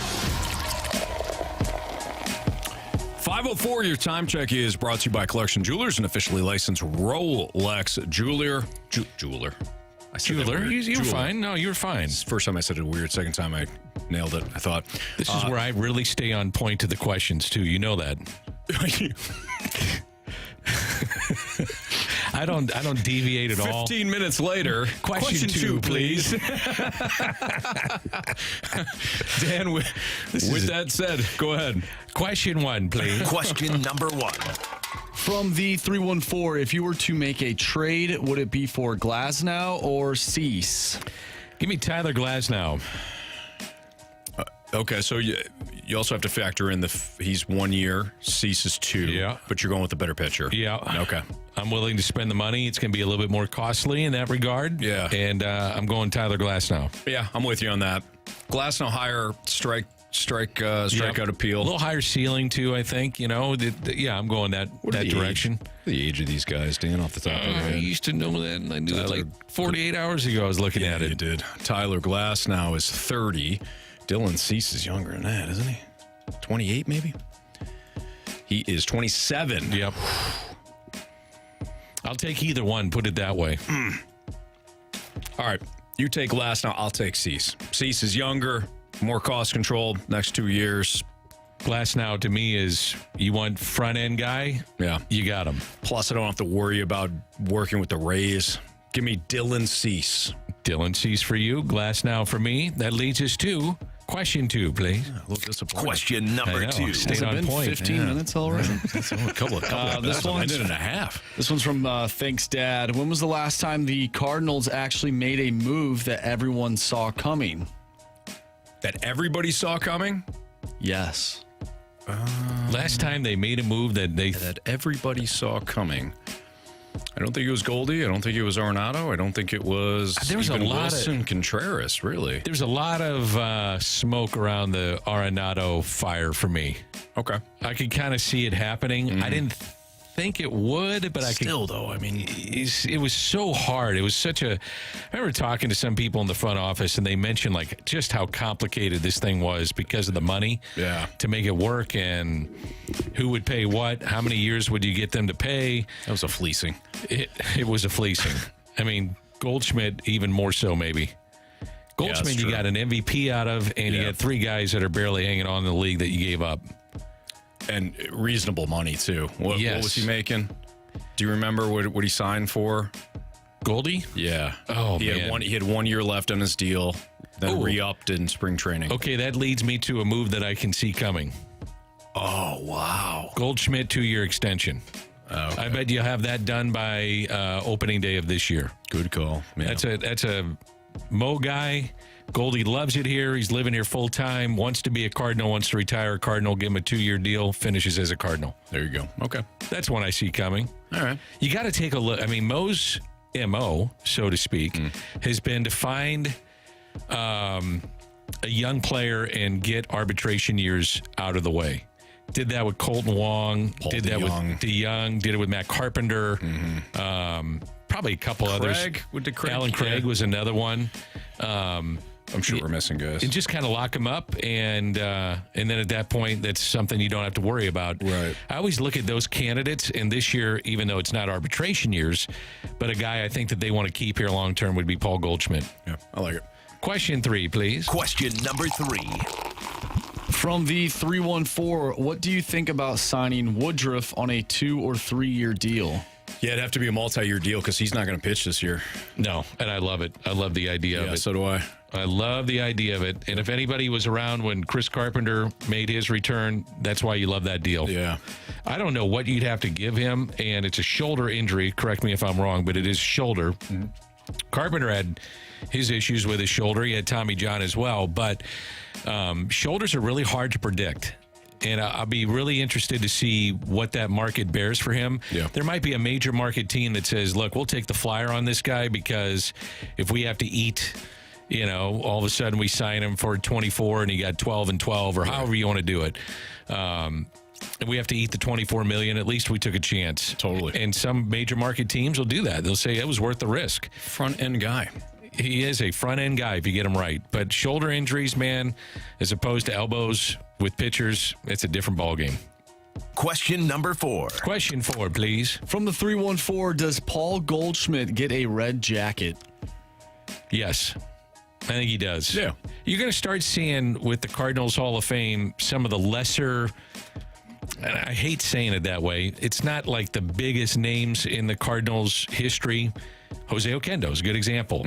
Hal Lanier is a good example. They went in this last year. David Freese would have been a good example. Yeah. Guys that have big moments. Yeah. Good Cardinals. It's the quote, fans' unquote. Hall of Fame, really. Yeah. So I don't see them having some of those big names coming out, with the exception of Albert, Yachty, Waino. Sure. Those guys are getting it for sure. Layups. But then, after that, then you're going to start seeing the Paul Goldschmidts. Some of the, I think a Matt Carpenter is going to get a red jacket. I think he will. I think it's recency bias that we had at the end of his career. He was not a good Cardinal. But man, for a good stretch of years, he was tremendous. Yes, he was. He was excellent. So I think when it's all said and done, then you reflect on the career. It's 3 years afterwards, and then you say, boy, that was a pretty darn good career. What about Carlos Martinez? I would say no. Okay. Question 5, please. Question number 5.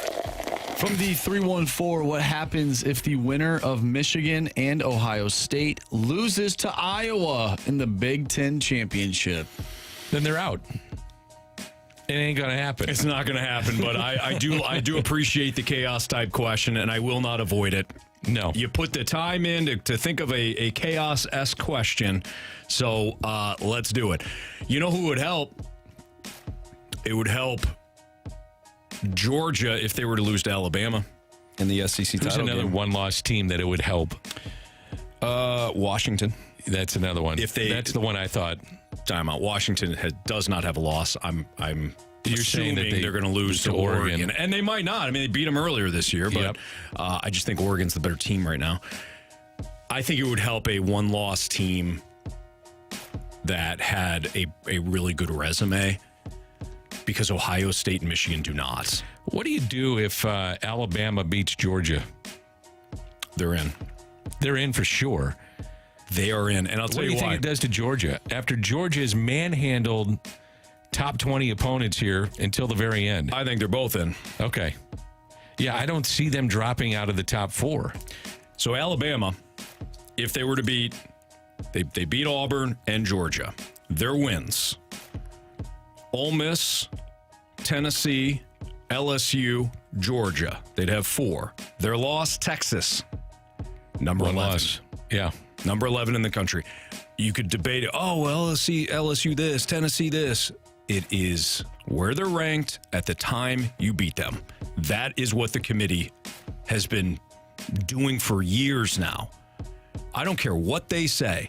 It is what they do. And when they stack these teams, it is always based on your wins first and if you have a quote-unquote good loss. Oregon, they'd have a win over Colorado. Again, don't care where Colorado is right now. They were 19th at the time. Colorado, Utah, Oregon State, if they're winning this weekend, and a Pac-12 championship would give them 4, and a loss to a number 7 Washington team. Washington, this is where things get a little interesting if, again, Iowa were to win the Big Ten championship. Oregon, USC, Utah, Oregon State. Let's say they lose in the Pac-12. That's still 4 quality wins. So if Michigan or Ohio State were to lose to Iowa, I'm with Dan. They're out. They're out. Michigan or Ohio State have to run the table. Can I go back to the Cardinals Hall of Fame for a moment? Of course you can. Just thinking outside you think the about box. The Carlos Martinez. I was on the fence on that one and elected not to put him in. Okay.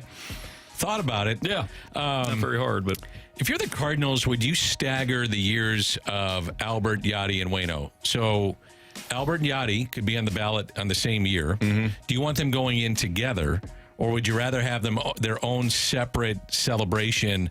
And it goes into not only the crowd that you would have for that particular day, the fact that they're solely going in with maybe somebody else, an organizational pick or whatever, but then how you can market said celebration, bobbleheads, T-shirts, first pitch night, the various things that go along with being that red jacket. I got to have Albert and Yachty together. They went out together. They go in together. It'd be pretty cool. That would be my thought on that. And then Waino the year after. Yeah, I think so, too. I was just thinking outside the box. If trying to maximize as much as I can the great history that they brought to the Cardinals, which was a hell of a history. Absolutely. Question 6, please, after this break. What? Marcy just gave me a break sign in the middle when I was doing question 6, please. Hey, we're going to... Listen, we got to get to it. Question number 6. Oh, nice. My goodness. We did it. Just under the 10:30 mark. Question number 6 from the 314. Are the Mariners looking for a bat after trading away Suarez? Yes, if you haven't heard, Eugenio Suarez, their third baseman, goes to the Arizona Diamondbacks. So, they're looking for offense, period. Arenado to the Mariners for Logan Gilbert. There you go. Done deal. Wouldn't see that one coming. No, you wouldn't. No. But they're looking for offense for sure. Yeah, I would think so. For sure. They've got young pitching and a lot of it. Yep. They're looking for offense. Even with the trade of Eugenio Suarez. Yep. Yeah, I didn't see who they got in return. There must have been something there. I was a little surprised that I saw that. But yes, the Diamondbacks acquired Suarez, filling the vacancy. The Mariners received right-hander Carlos Vargas and veteran catcher Selby Zavala for Suarez. Old Zavala. Wow, that's... Damn, I wanted him to be on my fantasy team with the Diamondbacks. Yeah, I'm sorry about that, Dan. Dan's going to regroup. Zawa. He's going to regroup, and then he's going to play Prove Me Wrong. Oh, next in the Fast Lane on 101 ESPN.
Dan, you played Prove Me Wrong before, right?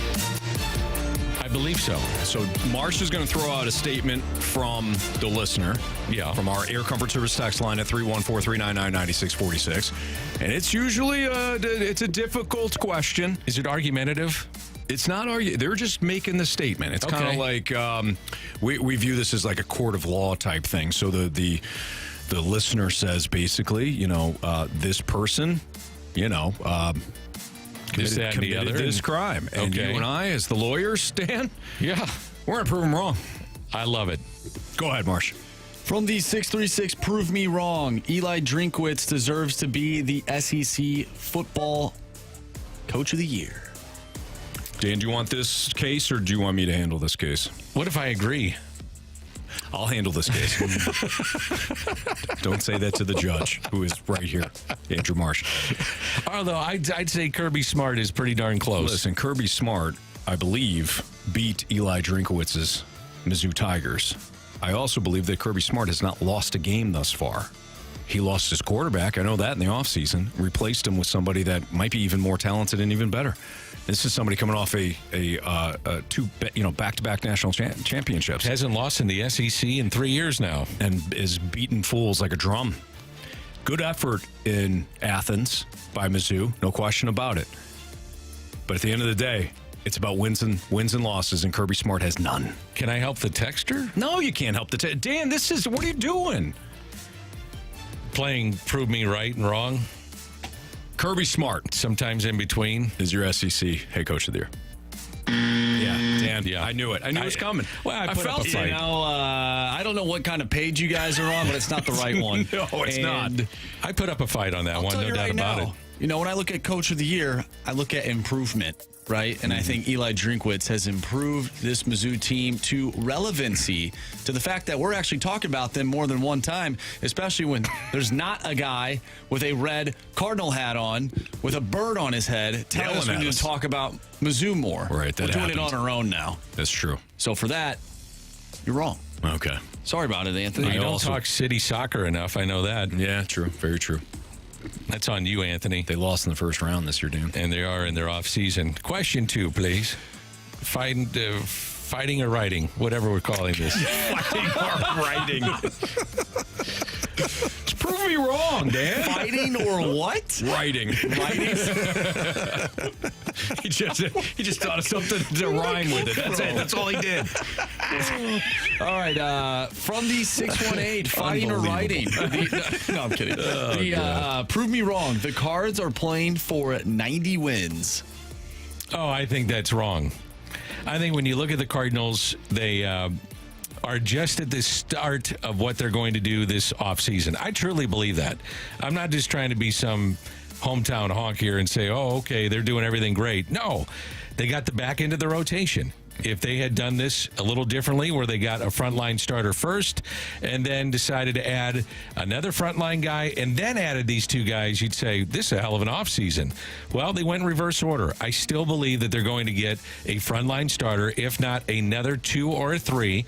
And when you have that added to Gibson, Lynn, and what I do think will be somewhat of a revamped bullpen, this is way better than a 90-win or a 90-loss team. Judge? Man, it's tough, It's tough. I call you Mr. Negativity here, Here too. we go.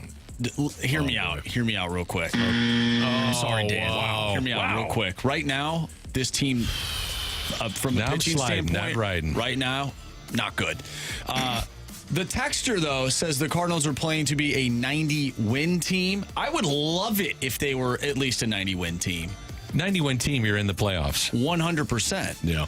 So you're thinking, Marsh, that they're not even close to being a 90-win team. Not right now. Yeah. I can't disagree. And I won't. There you go. From the 314. You don't have to do it. That's okay. Question 3, please, of riding and sliding. From the 314, the Blues D-Corps ends the season with a plus 15 or better as a whole. Go ahead and prove us wrong, Marsh. Same group as last year, Dan. If you watched this team a year ago, boy, that defense was horrendous in front of Jordan Binnington. And you know what? The forward shouldn't be let off the hook either. And all of a sudden, you got Jacob Verano, one of your top goal scorers. Now he's up in the press box. You know why? He ain't playing defense. So, same group of guys, same bad defense. I don't care what the structure is. Different goaler. Goaler's pretty good. He's what gonna are you doing, Dad? You're on my team. Oh, unbelievable! You're on my team. We're on the same law firm. They stink. They stink. Listen, this is what we're looking at here. Justin Falk, you're killing us. Justin Falk is +9 right now in the plus-minus department. I just do not see this team going on some incredible run to where they're plus-minus and they're outscoring all of these teams. Gets up to be +15. I feel like they're going to be hovering around where they're at right now because I believe that's what they are. They are a little bit of an above-average team, which could be good enough to make it into the playoffs. Yeah, I agree with Marcia. I think they are a little bit above average. Not a lot. Not a lot. Not a lot. I mean, we got to get a magnifying glass out there to look at it. Your margin of error, you know what, though? The difference is your goalie can steal you some games. Absolutely. And he's been that good this year. There you go. What are you looking at me like that for? My record in the courtroom was pretty good up until now. He did have a really good record. Sorry. You're fighting against me in court. Does Jamie ever fight against you? No, well, not during. Sometimes he gets. Yes, sometimes it. Yeah. Every other segment. He does. Except for riding and sliding. Yeah, not riding and sliding. Riding and sliding. Oh boy, Joey Vitale is going to join us next. We'll talk to him about tonight's Blues and Coyotes game. Not Joe Morgan, Joey Vitale next on 101 ESPN.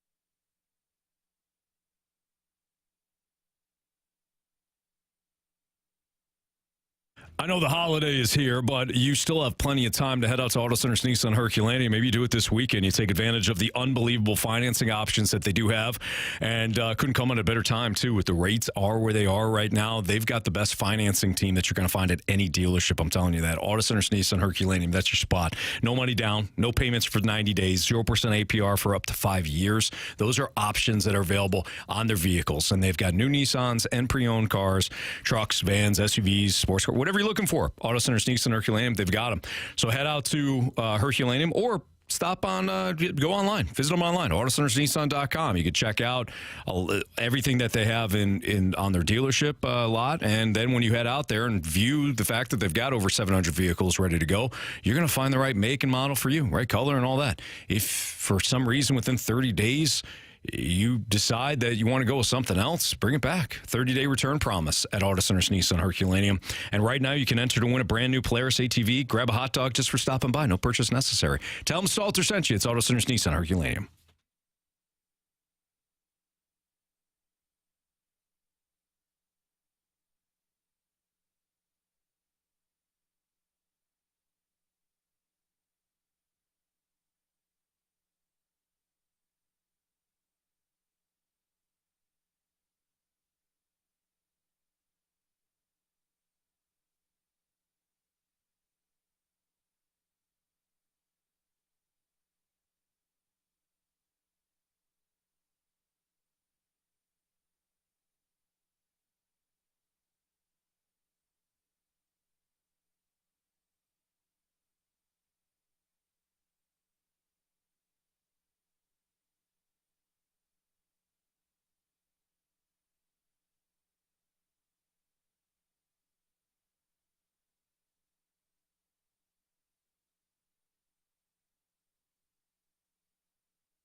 101 ESPN Sports Center. I'm Andrew Marsh. It's time for a Sports Center update brought to you by Saliga Heating and Cooling. We will be joined by Joe Vitale coming up next right here in the Fast Lane as we get set for Blues pregame show starting at 7 o'clock. Puck drop will be at 8. The Blues taking on the Arizona Coyotes. We talked earlier today with our Blues insider from The Athletic, Jeremy Rutherford. If you missed that interview or Jamie's one-on-one interview with Blues head coach Craig Berube, make sure you go to 101ESPN.com or check out the free 101 mobile app. It's all brought to you by Dobbs Tire and Auto Centers. I'm Andrew Marsh, and this Sports Center update is brought to you by Saliga Heating and Cooling, an independent American Standard heating and air conditioning dealer.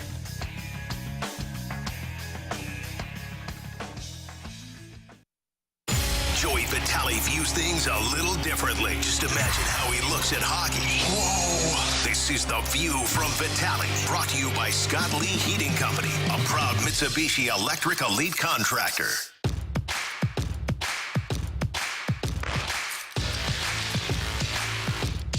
Blues and Coyotes pregame starting at 7 o'clock right here on 101 ESPN with Dan McLaughlin. I'm Anthony Stalter. Let's head to the 101 ESPN Celebrity Line. We're joined by Joe Vitale, live from Arizona. What's up, Joe? What's up, boys? Doing good. Things are good and sunny in AZ. Looking forward to coming home after tonight's game, though. I'm sure. Happy Thanksgiving to you and your family, Joe. Thanks. You boys as well. I appreciate that. Joe, big question tonight is Jake Neighbours moved up to the second line for on a healthy scratch. What are your thoughts? My thoughts are he's a player that deserves it. You know, he scored in back-to-back games, and that's hard to do being in the bottom six role, especially when he's on the fourth line. You know, to get scoring opportunities. He had the one and only goal versus the LA Kings. I thought he looked sharp in that game. And then to follow it up there with the Anaheim game, I thought he was one of the best players on the ice. I think that Jake Neighbours has done everything he's needed to do in order to slowly but surely gain more and more trust from Craig Berube. And this is how it goes, guys, for skilled guys that have scored a lot of points in junior. You're coming into the National Hockey League. You're not going to establish a top six role right off the hop. It's going to take time. You're not going to get power play time. You're around the best players in the world. I think Jake's done a great job of starting on the fourth line, changing his role, being more physical, agitating, getting in scrums. We saw him get in a couple fights last year, and he's altered his role to become a fourth-line player, and now the skills starting to be exposed where you're starting to see him take advantage of some shots. They're going in, and right now Craig Berube is doing a really good thing by riding a hot hand. He's got a hot hand. He's scored back-to-back games, like I mentioned, and you got to give him a little bit of love and put him up in that top six role. Joey, tell me that the power play is going to get a little bit better. Doesn't have to be great. Just help me figure it out how it's going to get a little bit better. Danny Mac, I'm going to give you an early Thanksgiving present, and the Blues are going to score a power play goal here tonight for you. Nice. Mark my words. Mark it down. If for some reason they don't, I'm going to do something even more special for you next week. I don't know what it is just yet, but my point is Thanksgiving is going to come early for Blues fans. They are going to score a power play goal here tonight. I have great feeling, and I'm going to tell you why. I was watching morning skate this morning. Scott Perunovich is now the defenseman on, let's call it, this top unit with Thomas and Kyrou, Buchnevich, and then, of course, Oscar Sundqvist in that front. I tell you, the goal is going to come from the point. They want Scott Perunovich to shoot more. He's been a disher all year. I think he's only got like 3 or 4 shots on the season in the 8 or 9 games he's in, not nearly enough for a defenseman that gets up in the rush like he does, and especially for a defenseman that obviously runs the power play. So I think he's a younger player. He's still trying to get used to, dishing it off to Thomas and Kyrou and Buchnevich. But this coaching staff has told him, and I think it's finally clicked for him. He's going to shoot the puck more tonight, and I think it's going to be a really great thing because you have a huge body in Oscar Sundqvist that not only is great at tipping shots, he's great at rebounds, he's great at puck retrievals. So tonight is going to be the night the Blues power play explodes. I'm calling at least 1 goal, maybe 2. Whew, thank you. That is going to make my Thanksgiving better. Now, I do have another question for you. I got a lot of questions for you, but am I in the minority with the Perunovich situation where maybe I'm missing something? I just want to see him play more. And if he plays more, you get experience, the nerves go away, and you don't think, you play. Am I in the minority with this, or where am I wrong? Where am I with this? No, you're spot on. You're in the majority. Certainly, when it comes to how I would love to see his progression continue. When they brought him in, this is about 5 or 6 games ago. they really wanted to give him a good look. Now, for a young player to really get a good look, you need at least 3 to 4 games. I can't tell you how hard it is for a young player to come in, play 1, and then come out, play 2, come out for 3. It's really hard to get into a rhythm, not only in the game, but definitely in the season. So I think that the Blues have done a great job. Craig Berube has done a great job of giving him that leash. He let him in for a couple. I thought he was pretty good. I thought he was much better by game 3. Game 4, even in that LA game, I thought he was one of the better players on the ice. Mike Weber, Craig Berube, they love the way he moves the puck. They love the way he gets up in the rush.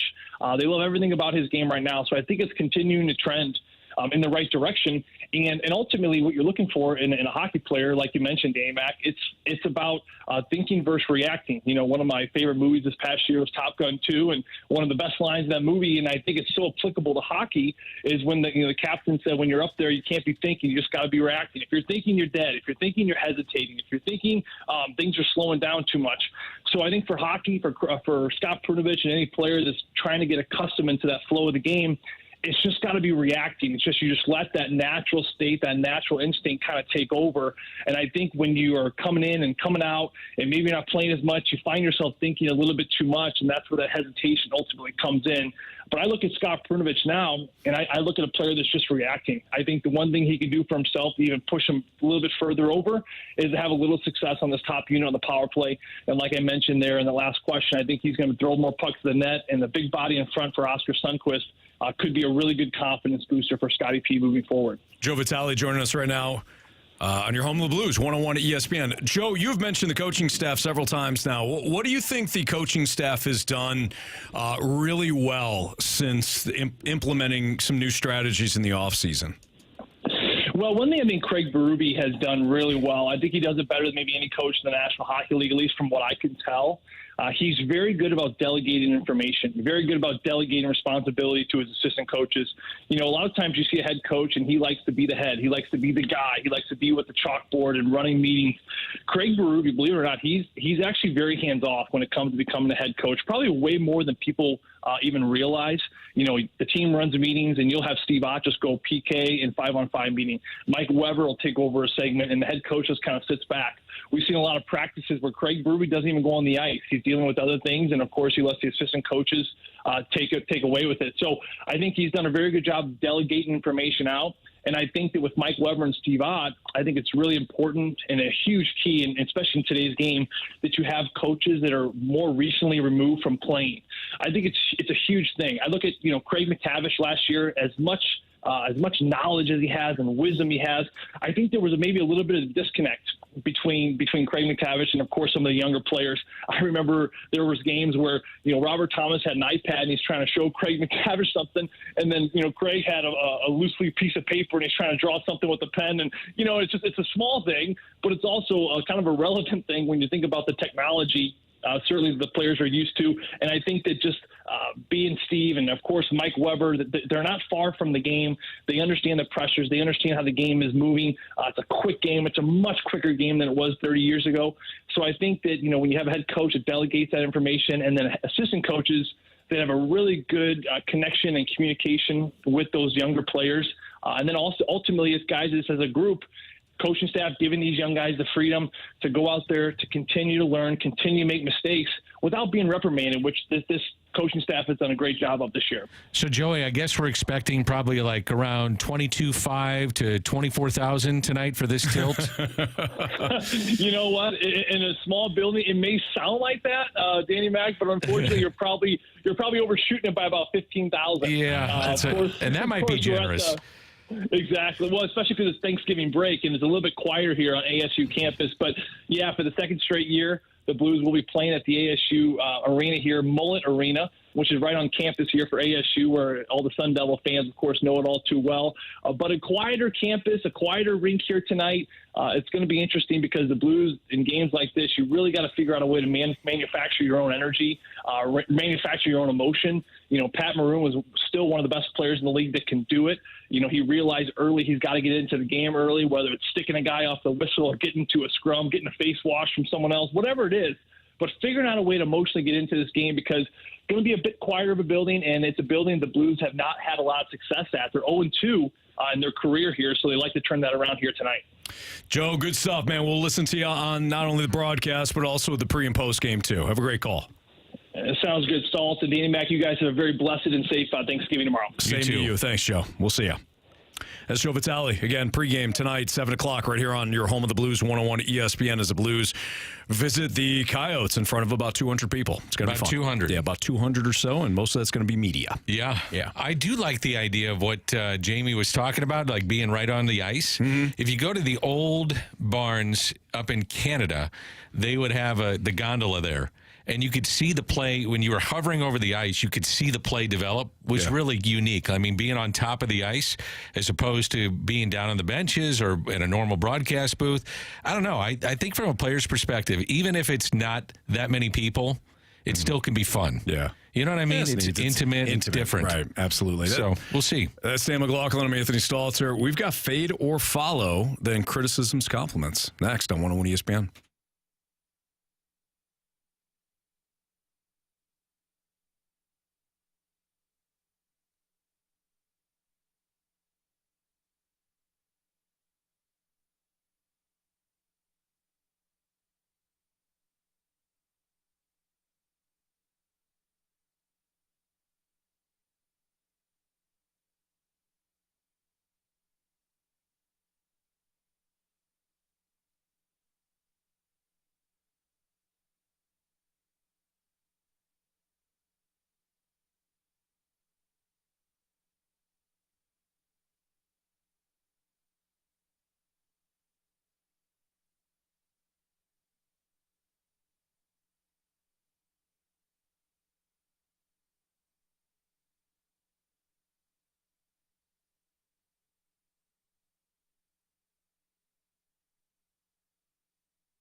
It's time for FanDuel Fade or Follow on the Fast Lane. Brought to you by FanDuel Sportsbook. Make every moment more. Everyone follow us. No fade. Money, money, money, money, money, money.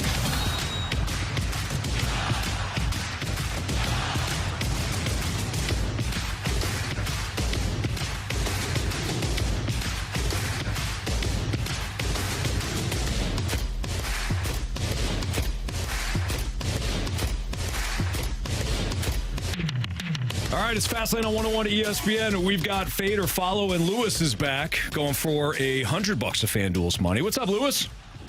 Hey, what's up? I was a little nervous at the Mizzou game this weekend. I had the house again on the over, and the way it came through. Well, congratulations. You got that house. It's a beautiful home, so we're glad that you were able to keep it. Good time to talk about it. If you got a problem, reach out. Yeah. Lewis, let's do this responsibly. Lewis, I was a little nervous for you last week too, man. We had the over, and it did hit. We're going to. Dan and I talked about this. We thought we were going to go with Mizzou on Friday, but we like a game on Sunday even more. Even though they're playing on a short week, we like the Eagles -3 against the Bills on Sunday afternoon. Buffalo still has the defensive problems. They still got turnover problems. Philly, even coming off the win against Kansas City, they're the better team. They should be laying more than 3. Dan and I say Eagles -3. Would you like to fade us or follow us? Oh, I'm following you 100%. Yes. Awesome. I love when we're all together on this, What if I'm starting to think about it even more? Dan, don't. Listen, it's going to hit. Okay. All right? I'm At in. worst, it's a push, and Lewis doesn't get FanDuel's money this week. He gets them next week. I can't say anything else. What do you want to say? Say whatever you want, Danny Mac. Hey, thank you, Lewis. Thank you, Lewis. I appreciate that. We're sliding and riding right now. We're sliding and riding. Just a slide and ride, just a simple slide and ride right now. Because I'm sliding on my pick, but I know I need to ride it out. And, I'm going with the Eagles. I just started thinking about Buffalo and the way that they played in the second half against the Jets, and they put up 30-plus. The Jets. Jets got a really good defense. You're coming off a short week, but you know what? I'm so confident when we come together, Anthony, with the Eagles. Let's go Philly. There we go, Let's Dan. go Philly. Dan's Come back on, on. Lewis. He's back on. Lewis is on. So if the Eagles cover, you're good, Dan. Or Dan, you'll be good too, I'm sure. For my your friends. Lewis, you'll be good. You'll come back next week. If it's a push, then again, you won't get the money, but you'll be back next week. Sound good? Sounds like a plan. We be sliding and riding, baby. Yeah, we will. Hey, happy Thanksgiving to you. Thanks for joining us, and have a great weekend. Same to you, fellas. Enjoy your day. Thanks, Lewis. Happy Thanksgiving. Yeah. And I right almost now, talked us out of it, but no. I'm 100% behind us now with the Eagles. Thank you. I can problem. see the conviction now. It's 100%. I didn't 30 seconds ago, but you rallied on that. Big time. Hey, I just want to say thank you. Very grateful for our listeners. This is a lot of fun because you guys make it fun. You participate in the show. We enjoy it. We laugh. It's sports. It's supposed to have fun. Anyway, sometimes we have serious conversations, but time to be thankful. And I'm very grateful, and thank you for all of our listeners here on 101 ESPN. And Dan, I'm thankful for you filling in as much as you do, man. I love doing radio with you. It's been a lot fantastic. of fun. You know what? Fans have passion.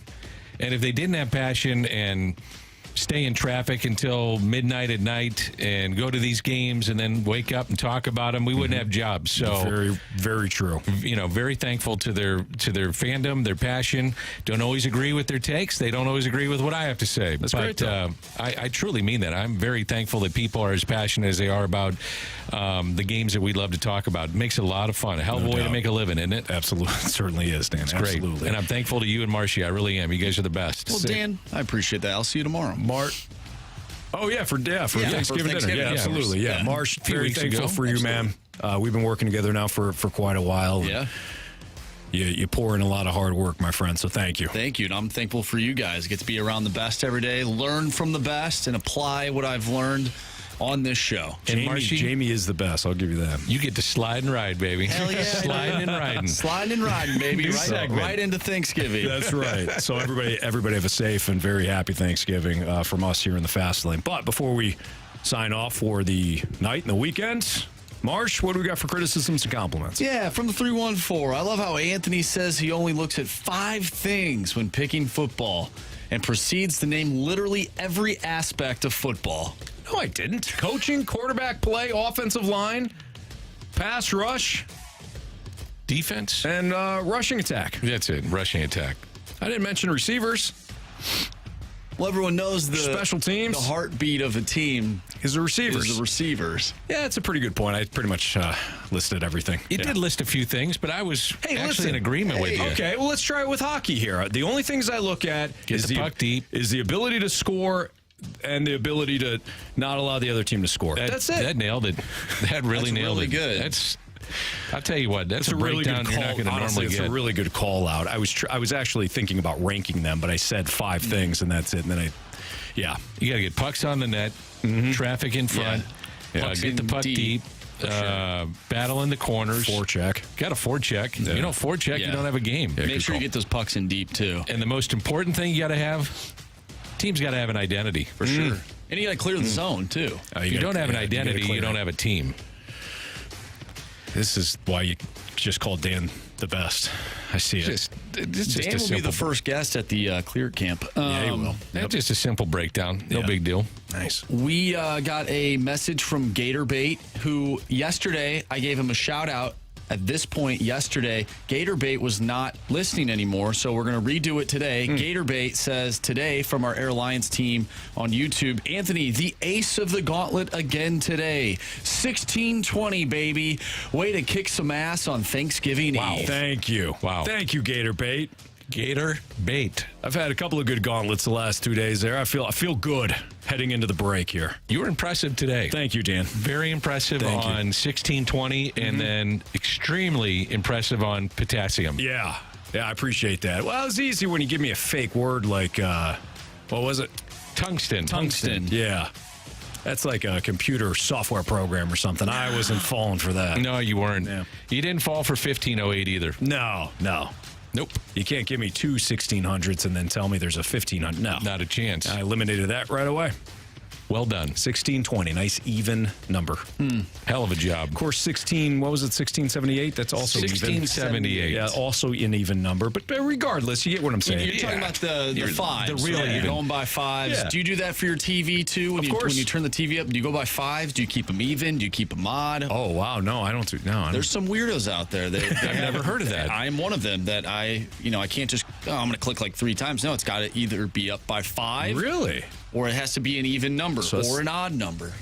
I've never heard that. It's a little OCD for you, but Maybe. that's okay. I think everybody has a little bit OCD. A little bit. Yeah. That might be mine. Okay. Maybe. That sounds like it is. I didn't think it was OCD, but thank you for, well, no, diagnosing it. Yeah, it is. 314 says tungsten is a metal, you jackass. We know that. Come on. Come on. We were all over that. We were just trying to get the proper chemical element with the atomic number 19 and symbol K. And we nailed it. It's potassium. Come on. All right, everybody, again, have a happy Thanksgiving. Thank you so much for joining us here in the Fast Lane. We'll be back on Monday, but you got a great schedule coming out here. You get the Blues and Coyotes tonight. Again, pregame at 7 o'clock. We get the triple header in the NFL on Thursday. So tomorrow, Blues Preds over the weekend, Michigan, Ohio State. Man, it's going to be a great sports weekend. We'll see you on Monday. See ya.